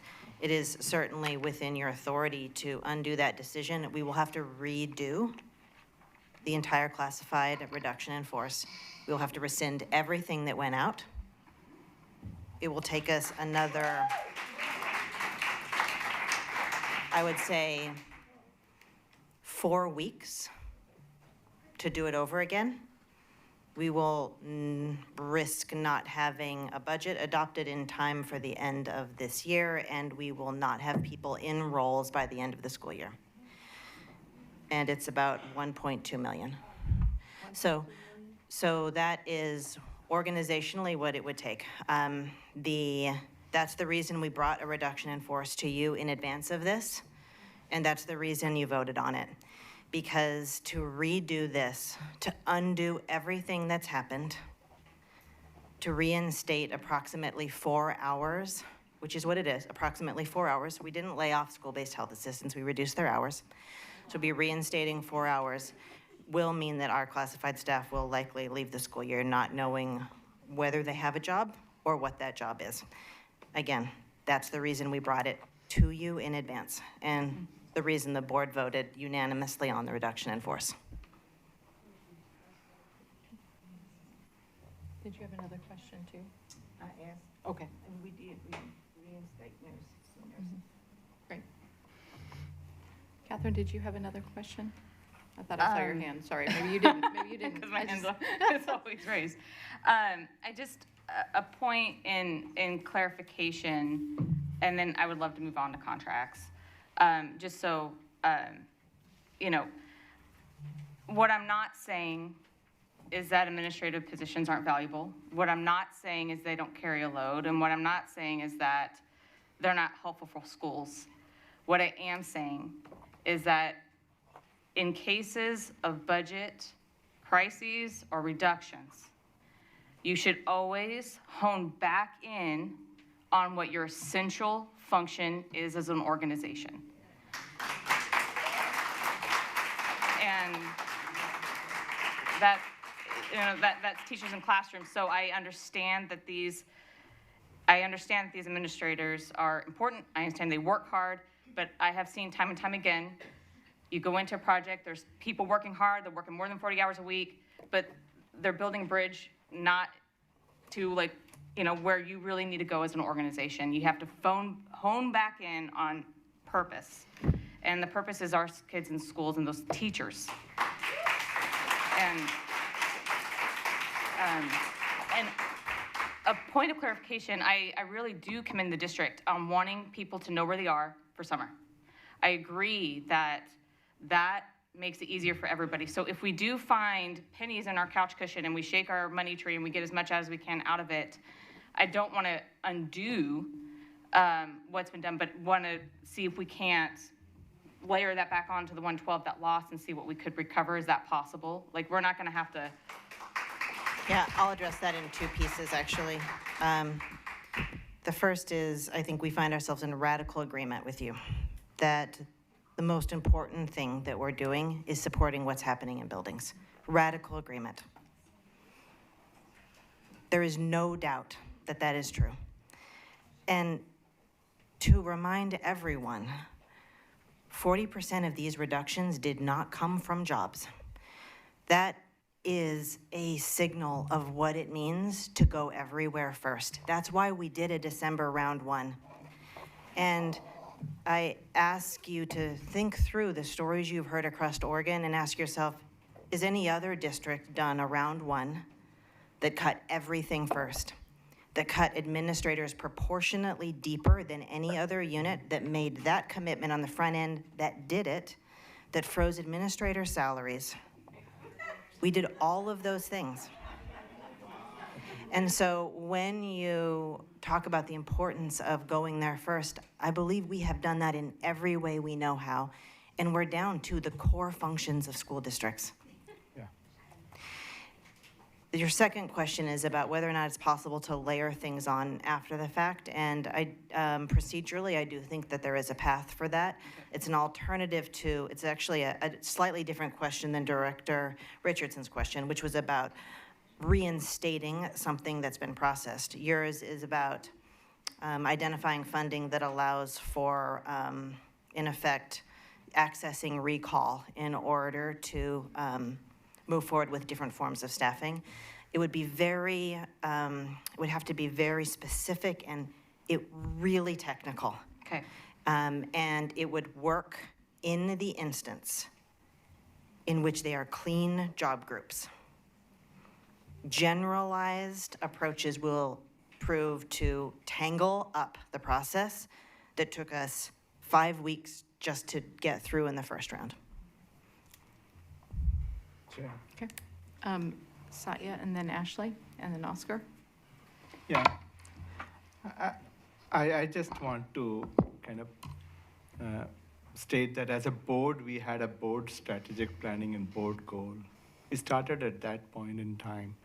So when this discussion started, I agree with you, Superintendent, that you helped start with where we are at the highest level, the administrative level. We try to kind of cut down everything else. And that's how my understanding is we started the evolution of this. It didn't suddenly start with that. And then we made it very clear internally and even previous meetings. So I think we have kind of done, in my mind, the district leadership and our board has done a good job of due diligence to see where all we can shake and where all we can kind of settle.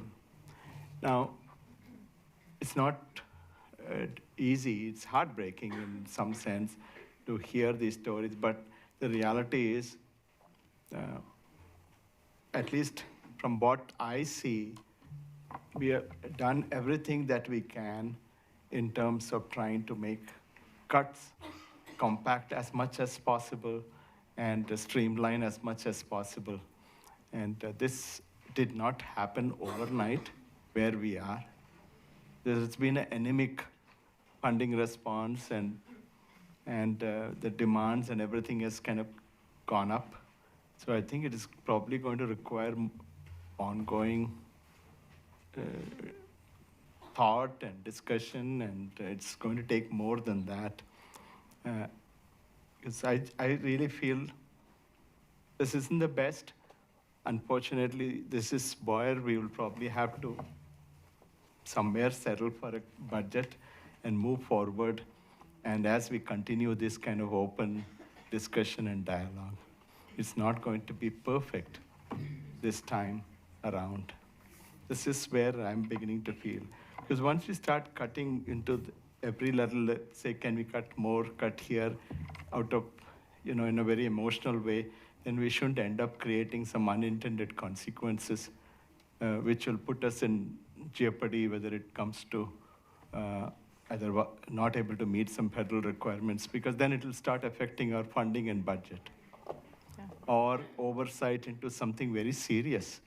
For example, we were having some difficulty with the discipline and tracking those and reporting to civil rights data collection. There were some serious gaps which we discovered, which we had to work on fixing it in the last budget time when I was the school board. So that's what I'm trying to say. As a school, we have to report to so many masters, and we just don't want to overlook something or miss something and then find ourselves in an awkward situation.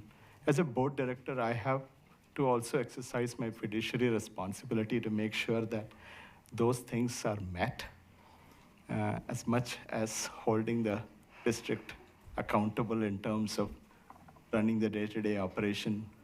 So that's where I'm really nervous once we start saying that we haven't done anything, we haven't kind of compacted everything, we haven't looked at everything. So we have done a more than reasonable due diligence in my observation. This is my 5th year, and I've seen this level of involvement in our board and district, the open, transparent discussion I've not experienced previously. This is my observation as an individual board director, for which I really want to commend our district leadership and my fellow directors for sitting through. I don't know how many hours we sat through, but we sat through and went through. Mm-hmm. And so now we have a budget committee, but I want you all to trust us that we did spend a lot of time and setting the stage where we are now. So please, Chair, I would like that to be put on the record that. Thank you.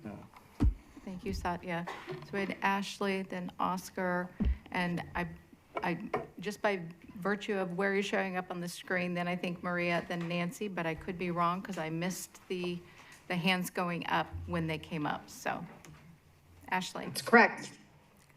So I just I don't know if this will help clarify anything or not, but I'm like beating a dead horse. So when we talk about admin being 3.5% of our total staffing, we're just talking about the people on this list, right? So I think a lot of the confusion lies in some of my previous worlds, when you talked about like central office administration, like at DHS, that was, you know, my office, the director's office, plus the people that worked in Salem. And then the field was everyone around the state and what they did. So I liken that to the schools versus the central Salem-Keizer district administration. And so just percentage-wise, do we have that number off? Like without going and telling us how many roll up to each, do we just have like a high level? There's 10% of our total staffing that are in central administration. No. Not off the top of my head, no. These are questions we can answer, and I think maybe we're approaching a point where we actually need to rely on the chairs to say, hey, there's a process for the request for follow-ups, and then, as we learned together, no harm, no foul, just getting really clear on what is actually intended by the requests. I will have a number of clarifying requests if these ones make it through the procedure that everybody probably has in front of them, to make sure that when we do it in a way that answers the question that the committee as a whole is asking. And we can produce, maybe not overnight, but we can produce what people need. I appreciate that. I do think this is what we requested last time, but I can say publicly, I have asked for what I am asking for many times. I know that the union members have come to me and told me they have asked for it numerous times. So I'm frustrated, and that's how I feel at this moment. Does it impact what we need to do tonight? I don't know. I feel like we do need to pass a budget, but I really hope that we can be, again, I said this like 4 weeks ago, more transparent about what these roles are. I think when we see the raw numbers and we benchmark that with other large, complex districts like ours, I don't think we're going to see something wild. Like you said, in the districts you've worked in, we are pretty lean. But the problem I continue to run into is that I can't then point to it and talk through it.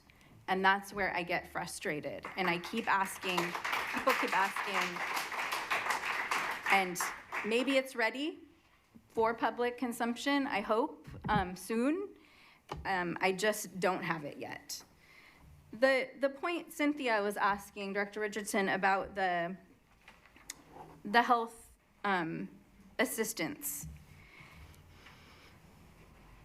I'm confused because I feel like, yes, we approved a reduction in force up to a certain number of FTE. And my understanding is that still gives the district a lot of latitude to meet needs. And so if the hours were reduced and we start to see crises in our schools, what will the approach be to meet the crisis?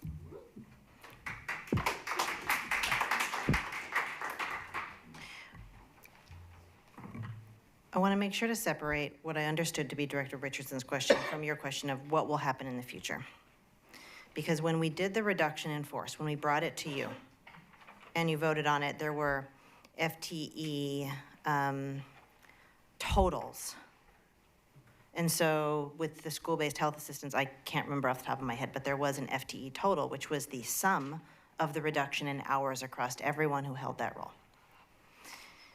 Those aren't units that can be popped out and popped back in the middle of the reduction in force process, because they had to be separated and they had to run through a wildly complex process. That's why I was answering Director Richardson's question that way.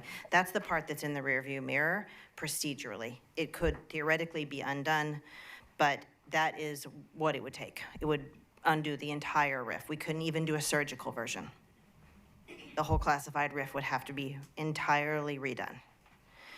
But the other part of your question is in the future, like accepting that reduction, and then we see all the staffing sheets settle, we open school, and we're like, oh, you know what? We do have office staff that need more hours.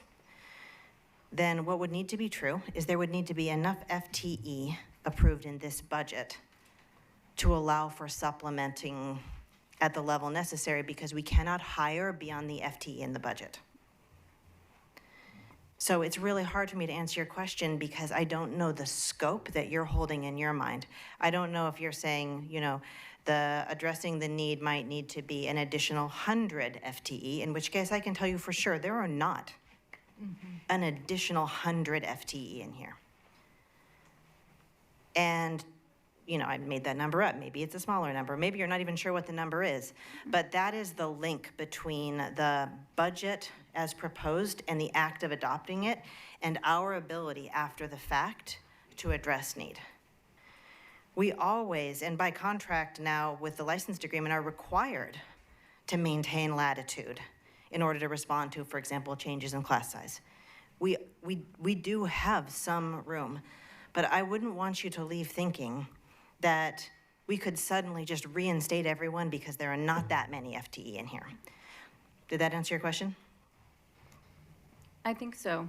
I think, so if a need, for example, came up in this next school year, you would need to still stay within the FTE allotted for school-based health assistance in the budget.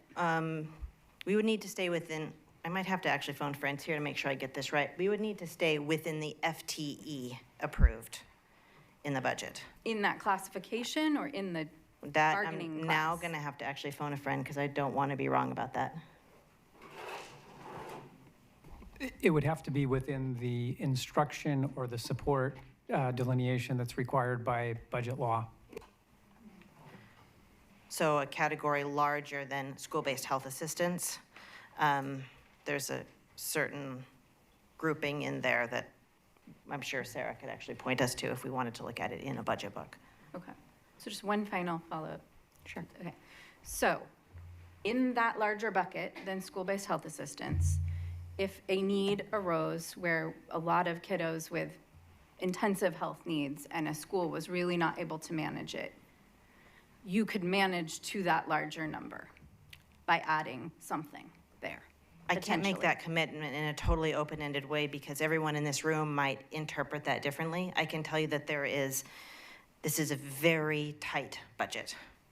There is limited. I'm not asking for a commitment to it. I'm asking like what we're authorizing and what latitude you maintain to address issues. Like that you feel you have enough latitude if crises arise. Like we're not boxing everyone in entirely. I'm sorry, I don't know what you mean by crisis, and I'm trying to be precise with my language because I really want to be clear. What I can tell you is that this is tight. There is some latitude. There will be some latitude if there are vacancies that we continue to carry. Those can be basically liquidated and used for surgical purposes like the one you're describing. There is not enough in here to reinstate 4 hours for every school-based health assistant. I can tell you that for sure. Yeah, that wasn't my question, but thank you. Yeah. Could I ask a follow-up to that? If there were additional students that we weren't expecting, so say another 100 children moved in to the district, and does that then, because we've got additional students, which means additional dollars, we'd have some latitude there? I don't, in that example, there would probably not be additional dollars. The way that the extended ADM works is that we probably still wouldn't be more than the higher year. But that happens every year. Every year there are, bubbles here and divots there and surprises when, especially kindergartners arrive. And there is that kind of thing every year, including this year. There is enough space in here to be able to add or rebalance as necessary. Okay, thank you. Oscar? Maria? Thank you, Chair. I kind of feel like after a little of listening to a little bit of the discussion that's going on, I'm not entirely sure how well aligned my comments are going to be, but just for the record, I do want to make it clear that we have been talking about this for well over a year. We haven't known the full scope of the reduction in force, the amount of positions that were going to be reduced, what we were going to expect, what we were going to see now that we're here, May 2024. But for well over a year, we've been talking about that this was something that was going to happen and that this was a need that the district was having due to the lack of financial support that is being received from the state school fund. For over a year, our team, the current superintendent, the deputy superintendents, many other folks that we don't get to see in these meetings on a regular basis, have combed through everything to the point where I'm pretty sure I heard someone talking about like really like looking at each position as much as they could.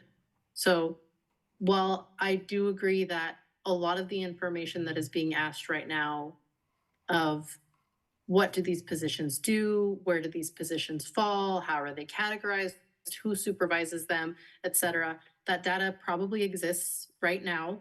And it is definitely something that we absolutely would love to have. And I do think that we should continue to ask for it even after this meeting. But at this time, I don't believe that it's going to have an impact on the budget that we can pass. I don't think that we're going to find that there's 5 IT people that would help us reinstate teachers or something at this time. And I think that the district has already been put through a lot of stress. I think, I don't know how many folks received an email about the experience that a lot of folks went through on Friday and just being on pins and needles for well over a year at this point. And I just strongly recommend that I think we do need to move forward for the health of this district and for the health of everyone that's participating in it. Thank you. Thank you so much, Maria.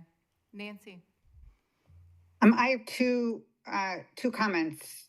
One, if we take the discussion about your capacity to be nimble in dealing with what shows up in September, away from a discussion about school-based health assistance, but just ask the superintendent if there is capacity in this budget for the district to be nimble in dealing with things like class size extremes that you're only going to learn about in September. Everyone knows that there's like shuffling that has to happen in September. Do you have the capacity for that in this budget? We do. My second comments are that I would like us, we've been talking for about an hour and 25 minutes about asking for more data. And we have a process for whether or not we can ask for things that put the district through, you know, that are time consuming for the district. And I'm wondering if it's time to start that process or if we want to just take a vote on how many people around this table feel strongly that we need, in order to make a decision on this budget, we need to know what the size of the back office is.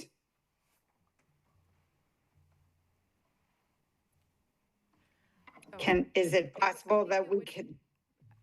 Perhaps we could take a little bit of a reflection vote on that question itself.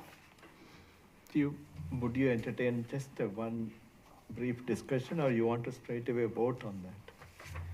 Well, actually, I'm gonna also ask Nancy to weigh in on that, because she is technically the chair, and I'm the co-chair, or vice chair. So I want to procedurally, Nancy, if you'd like to go ahead and get a pulse on the room on that question, before we move forward. That's, I think, what I'm asking for, is the pulse of the room, because we've, I think, Satya, we've been discussing it for an hour and 20 minutes. So before we continue to go down this road, if there isn't support in the room to have that information necessary to pass this budget, I think everyone agrees it would be great for transparency to have that in the public space. But what we're talking about is the capacity for us to vote on a budget. And so I think if we could just have a straw poll of,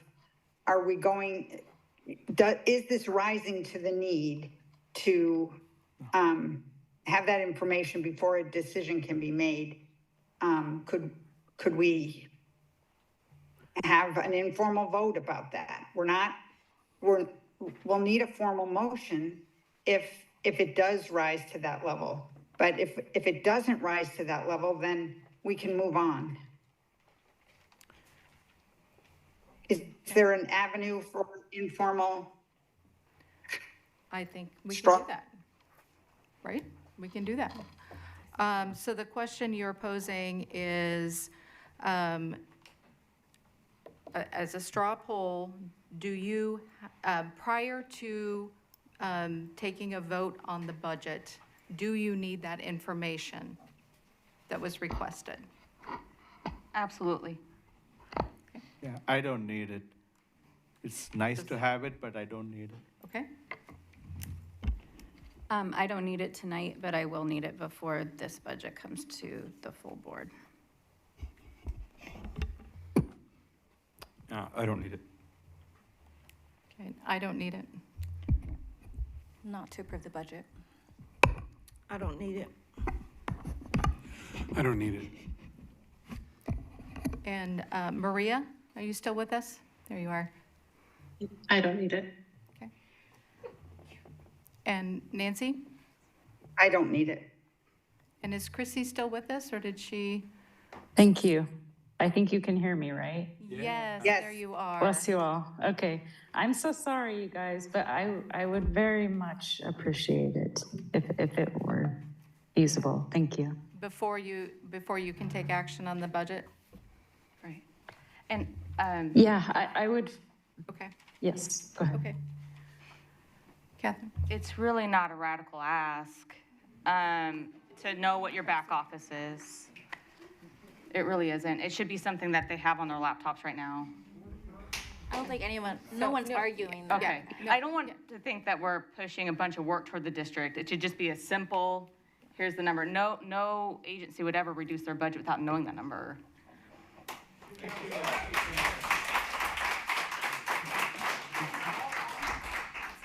So there were 3 that need the information prior to passing the budget, and there were 8 of us who said we did not need that prior to passing the budget. Nancy, how would you like to proceed? I think the will of the room is to continue on. I heard specifically that board members would like this information prior to when the board has to make a decision on the budget. Our process, to remind everyone, is that the budget committee makes a recommendation to the board and the board adopts the budget. So we are not adopting a budget, we're making a recommendation. And if you give that, that board meeting is not tomorrow. That board meeting is not, I don't believe, next week. That's a board meeting that happens in June. we often did that in late June. So there is a chance to have all of those things made very clear.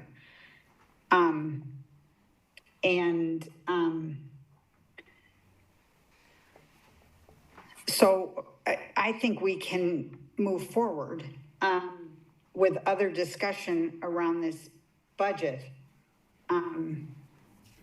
Because I just felt like we were looping in not moving forward. We were circling the same questions. Right. Around and around. And now we have a feel of the room to move forward, and I would suggest that we do that. So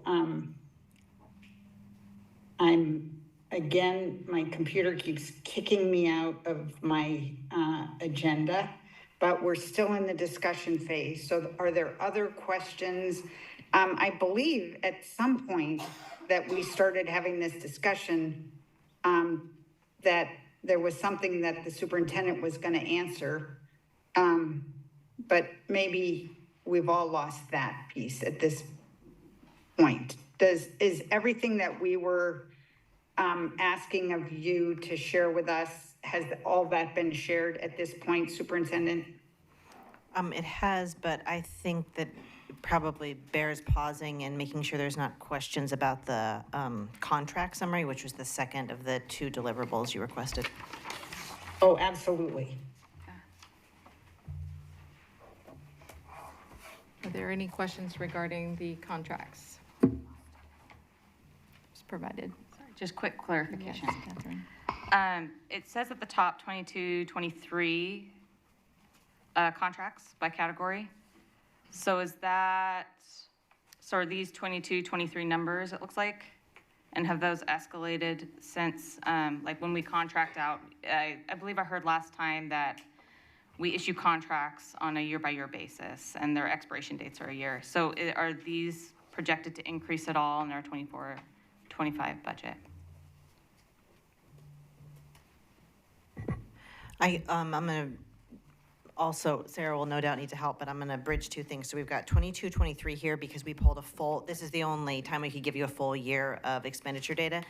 Between 22, 23 and 23, 24, things are largely stable. I mean, there probably are like inflationary impacts here, but there aren't omissions, fundamental omissions. Yeah. And then your next question is between this year and the next one, there are some significant changes. And the one that I would want to call your attention to is security. Yeah. The 1.5 million is a contract service we have with Right Security, and we're pulling that in-house, so that will become all district staff, dropping it from the contract list, and then it'll be showing up on the personnel side. So that is, I think, one actually, of 3.4 here, that's a pretty significant chunk of change. I have a question. Yes, Satya. So this compensation study, this was done, 2 or 3 years ago. Do we do this every year, or we have done the compensation study and that will sunset this year? I'm going to kick this over to John in a second, but I also just want to, so I think your question is, did we do it in the 23-24 year? Because you can see we did it in the 22-23 year? Mm-hmm. Okay. John?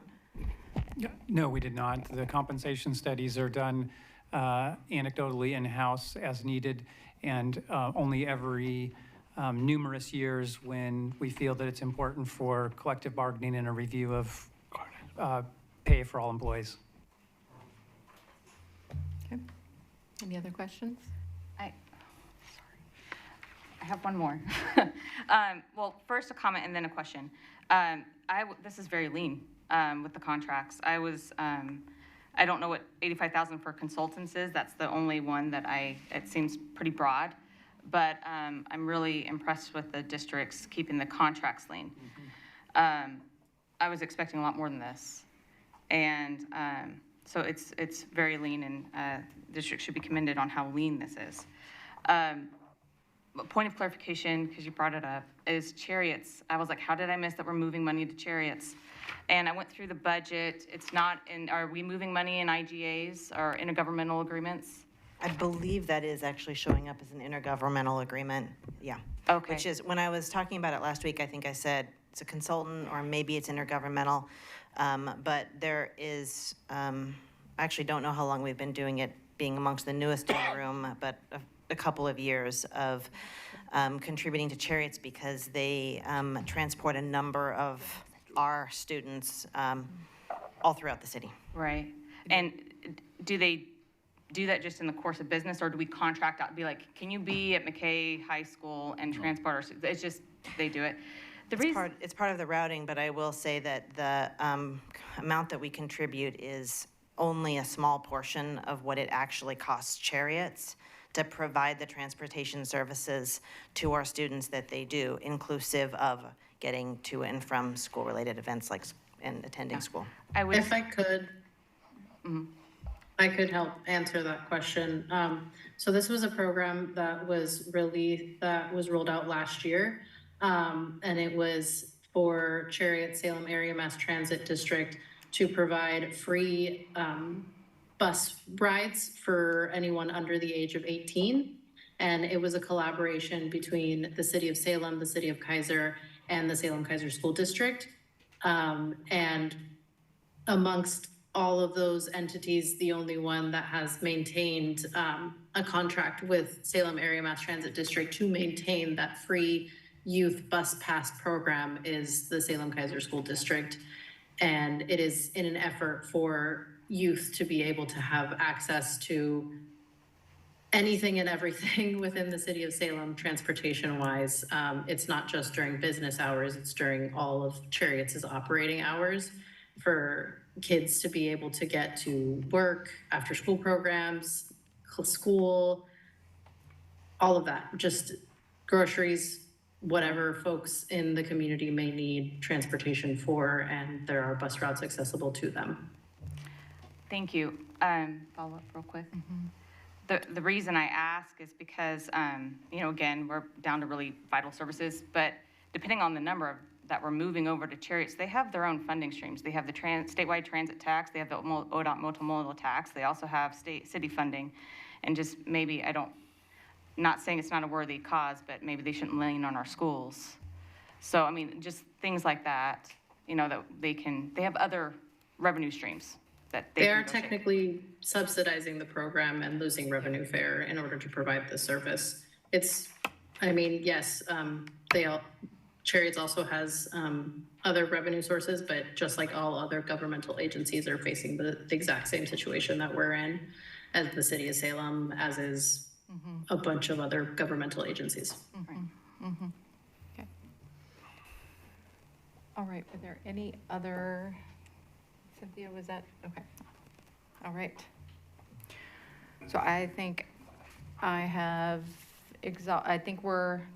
are there any other pieces that you had, Superintendent, in terms of pieces? Thank you very much for this information. I do want to commend you and staff again for pulling this information for us.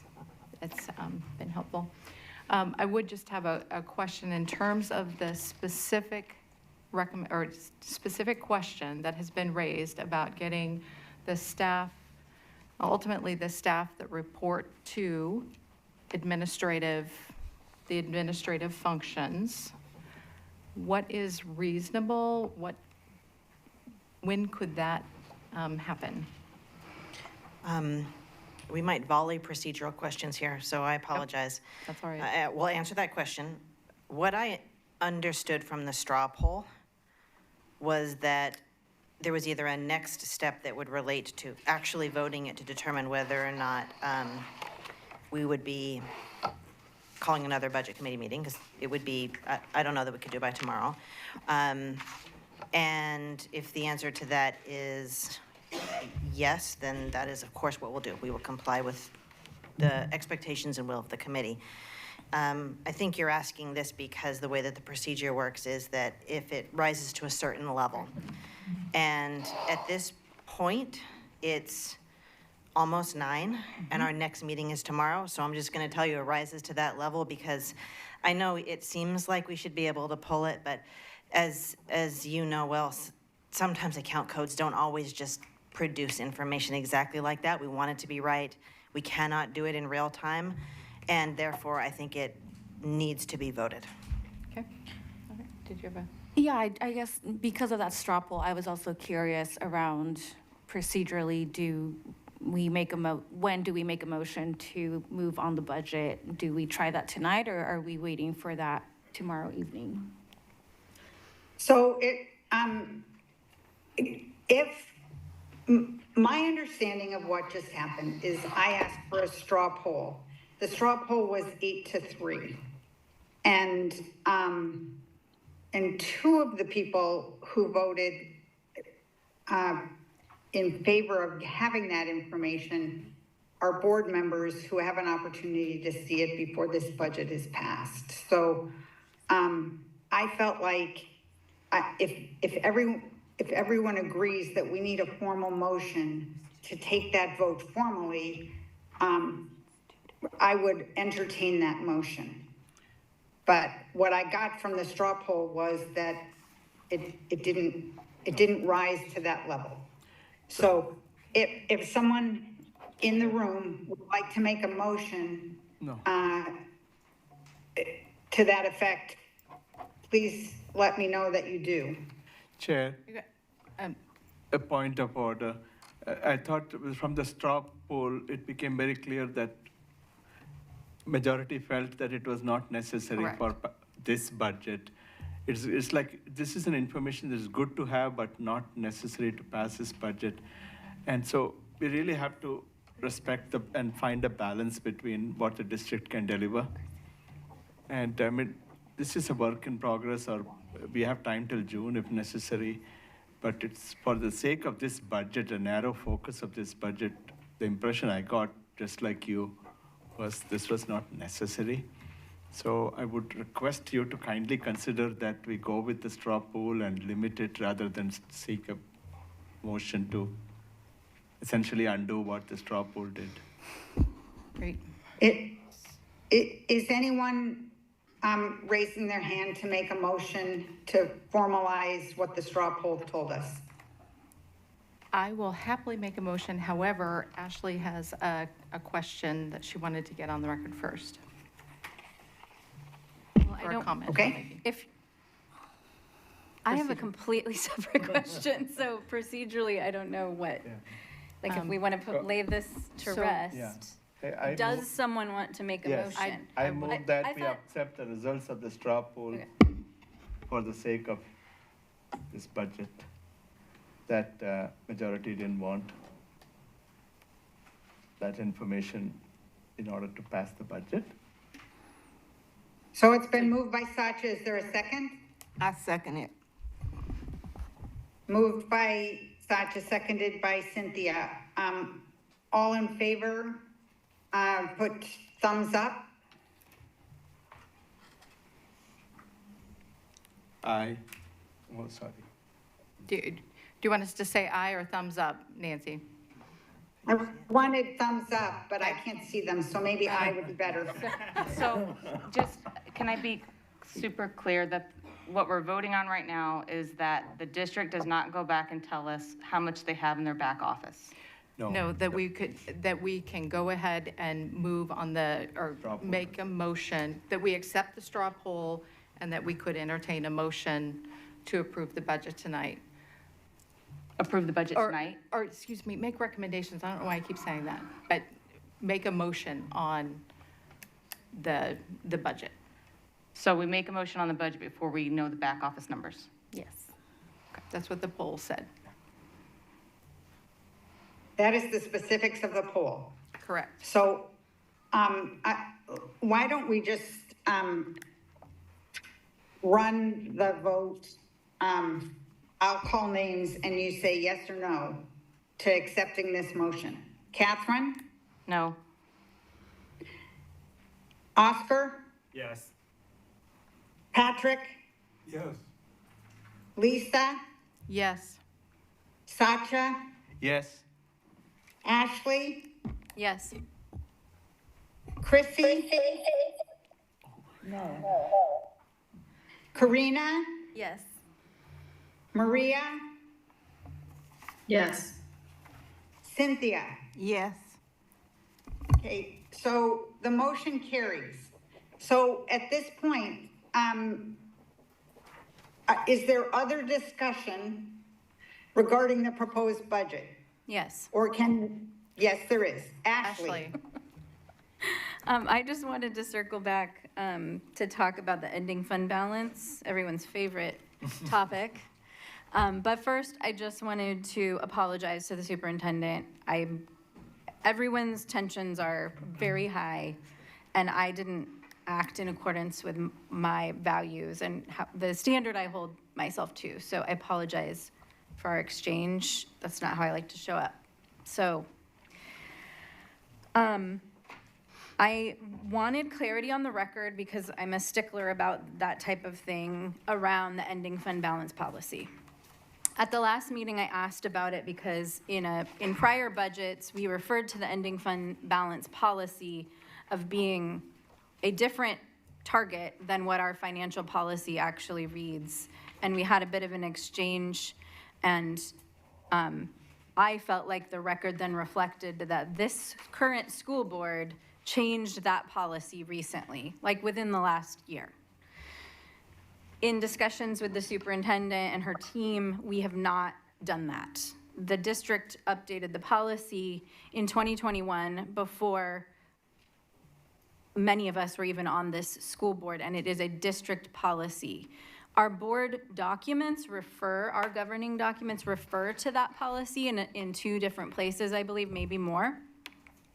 But just for the record, in this current proposed budget, the target date or the target laid out is accurate and in alignment with current district policy.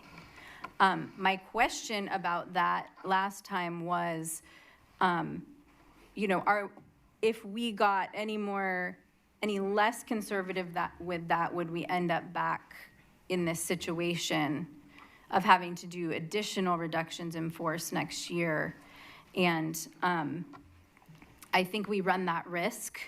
The superintendent sent me some material, I don't know if you want to speak to that, looking at other districts of similar sizes and makeup and complexity that helped validate or just reassure me that we were in the right range for our ending fund balance. I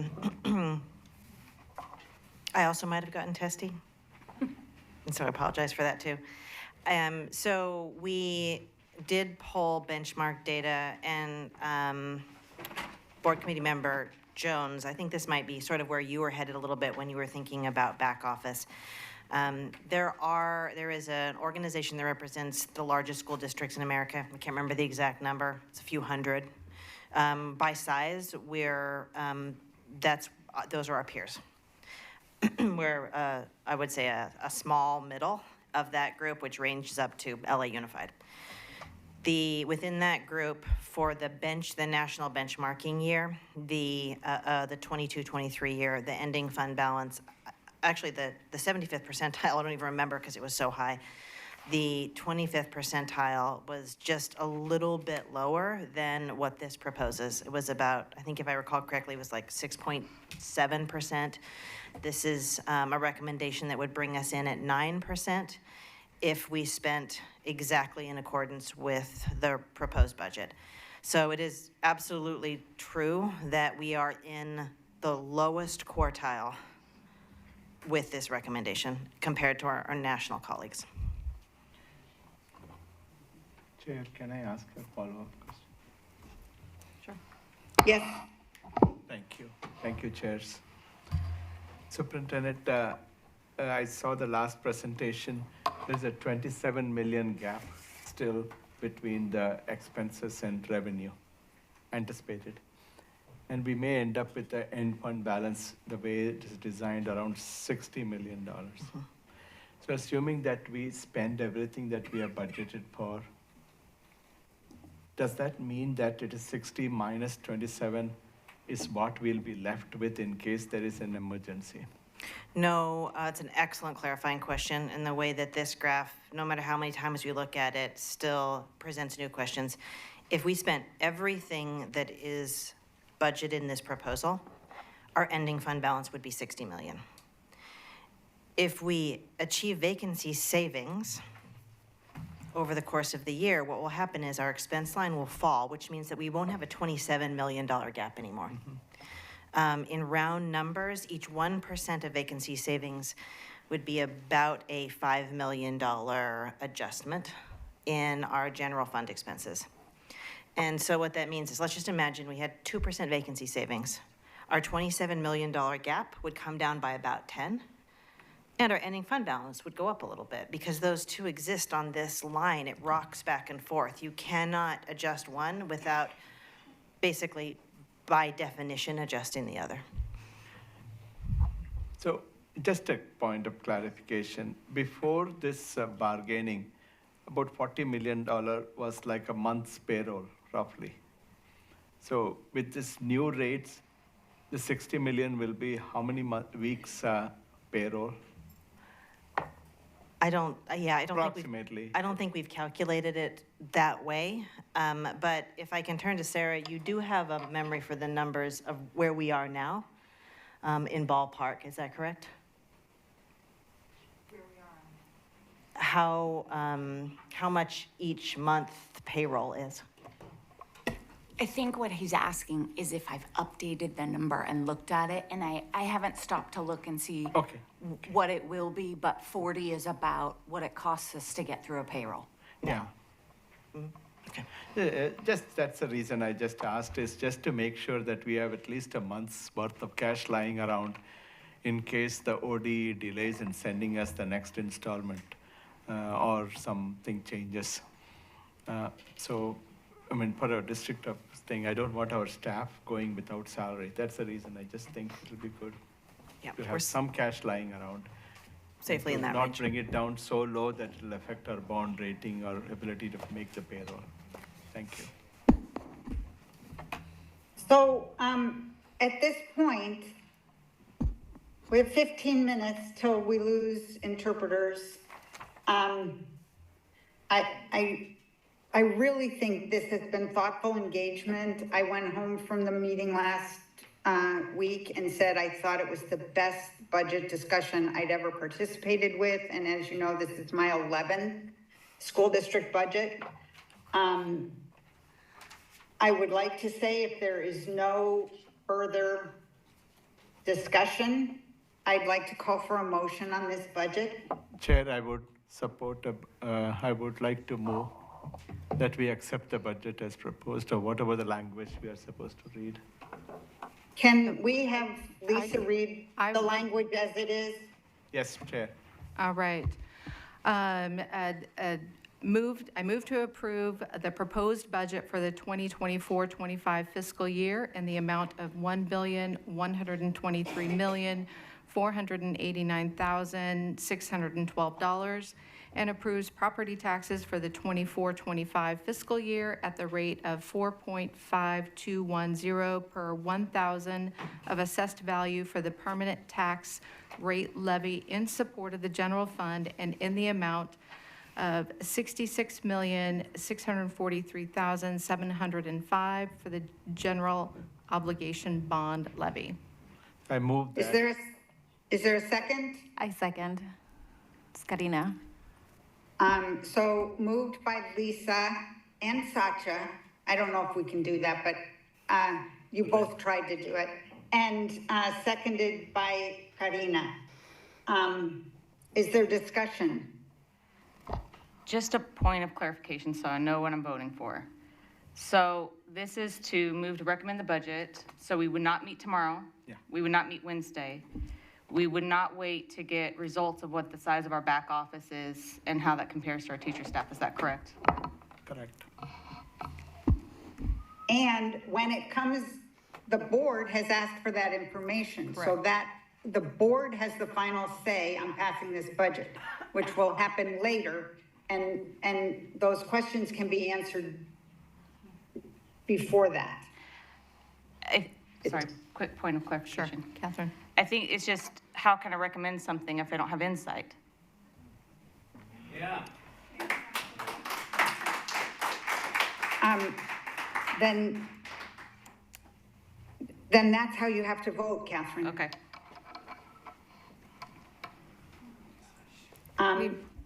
Are there other comments? Then I'll move to the vote, and I'm gonna call names. Christy, did you have something to say? Oh, I'm sorry. I had a question that I can ask later, but I'm wondering if you don't have time. It's outside of what we're doing right now. My question since the top of the meeting. What would you like me to do with it?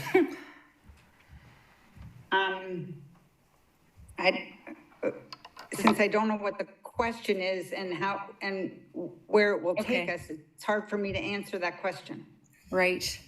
Is it critical to you on this particular vote? All of us understanding something in order to take this vote? Is it going to change the substance of what we have in front of us? No, I guess it would not. Thank you. So I'm going to call the roll for the vote, okay? Copy. Catherine. Without further clarification, my vote is no.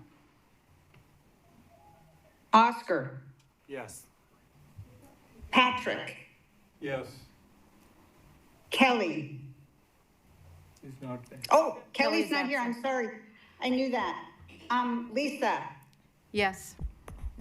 Sacha. Yes. Ashley.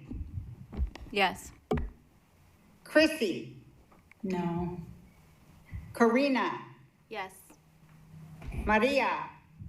Yes. Cynthia. Yes. And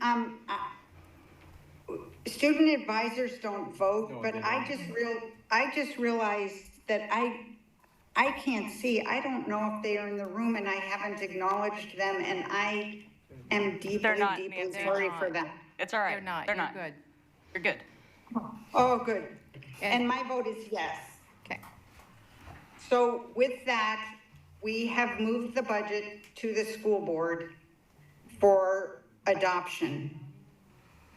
And I think that it is very clear that it is the intent of this committee that when the school board makes that decision, that they will have those numbers that have been asked for, that give a complete understanding of what the district spends on administration outside of schools. Is that accurate? I'm not hearing anybody argue with me. So what I heard was the functions related to the 191, which could also be in support of schools. So I just want to make sure that we're really clear what we're asking our district to provide for us. I don't know how of a relevant point it is now, but the size of their back office would be helpful. So the 191, that was school principals, vice principals, and there were 70 executive manager coordinators, staff within the district. That's not the entire size of their back office, like how many IT staff, HR staff, payroll staff that they have in that back office function. I think what will be, if I can offer it, a possibility is that I have the opportunity to work with board leadership to get that really clear, make sure that it is exactly what the board expects, and make sure that to make sure we don't replay any previous instances, that we're using the word back office the same. And just with a little bit of time, I think we can get those lines parsed out in a clear way and respond to the expectations of the body. Thank you. Thank you.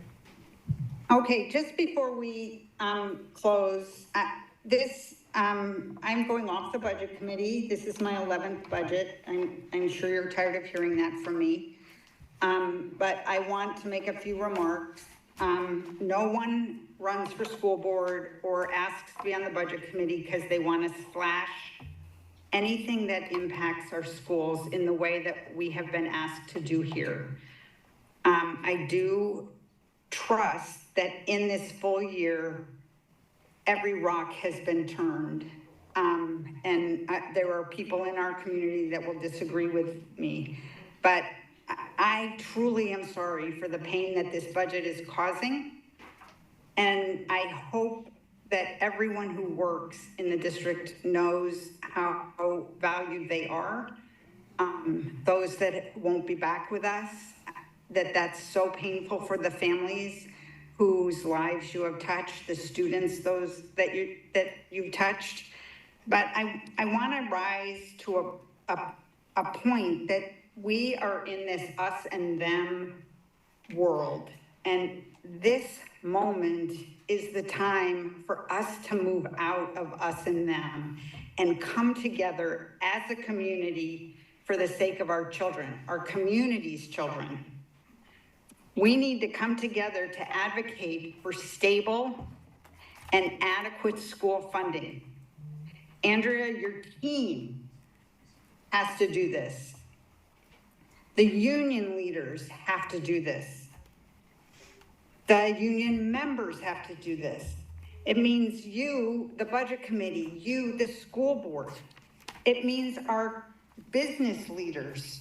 It means our parents. It means our students. We all have to come together and say to the state of Oregon, you have to do better. We cannot underfund our schools year upon year upon year upon year and expect to get great education to our kids.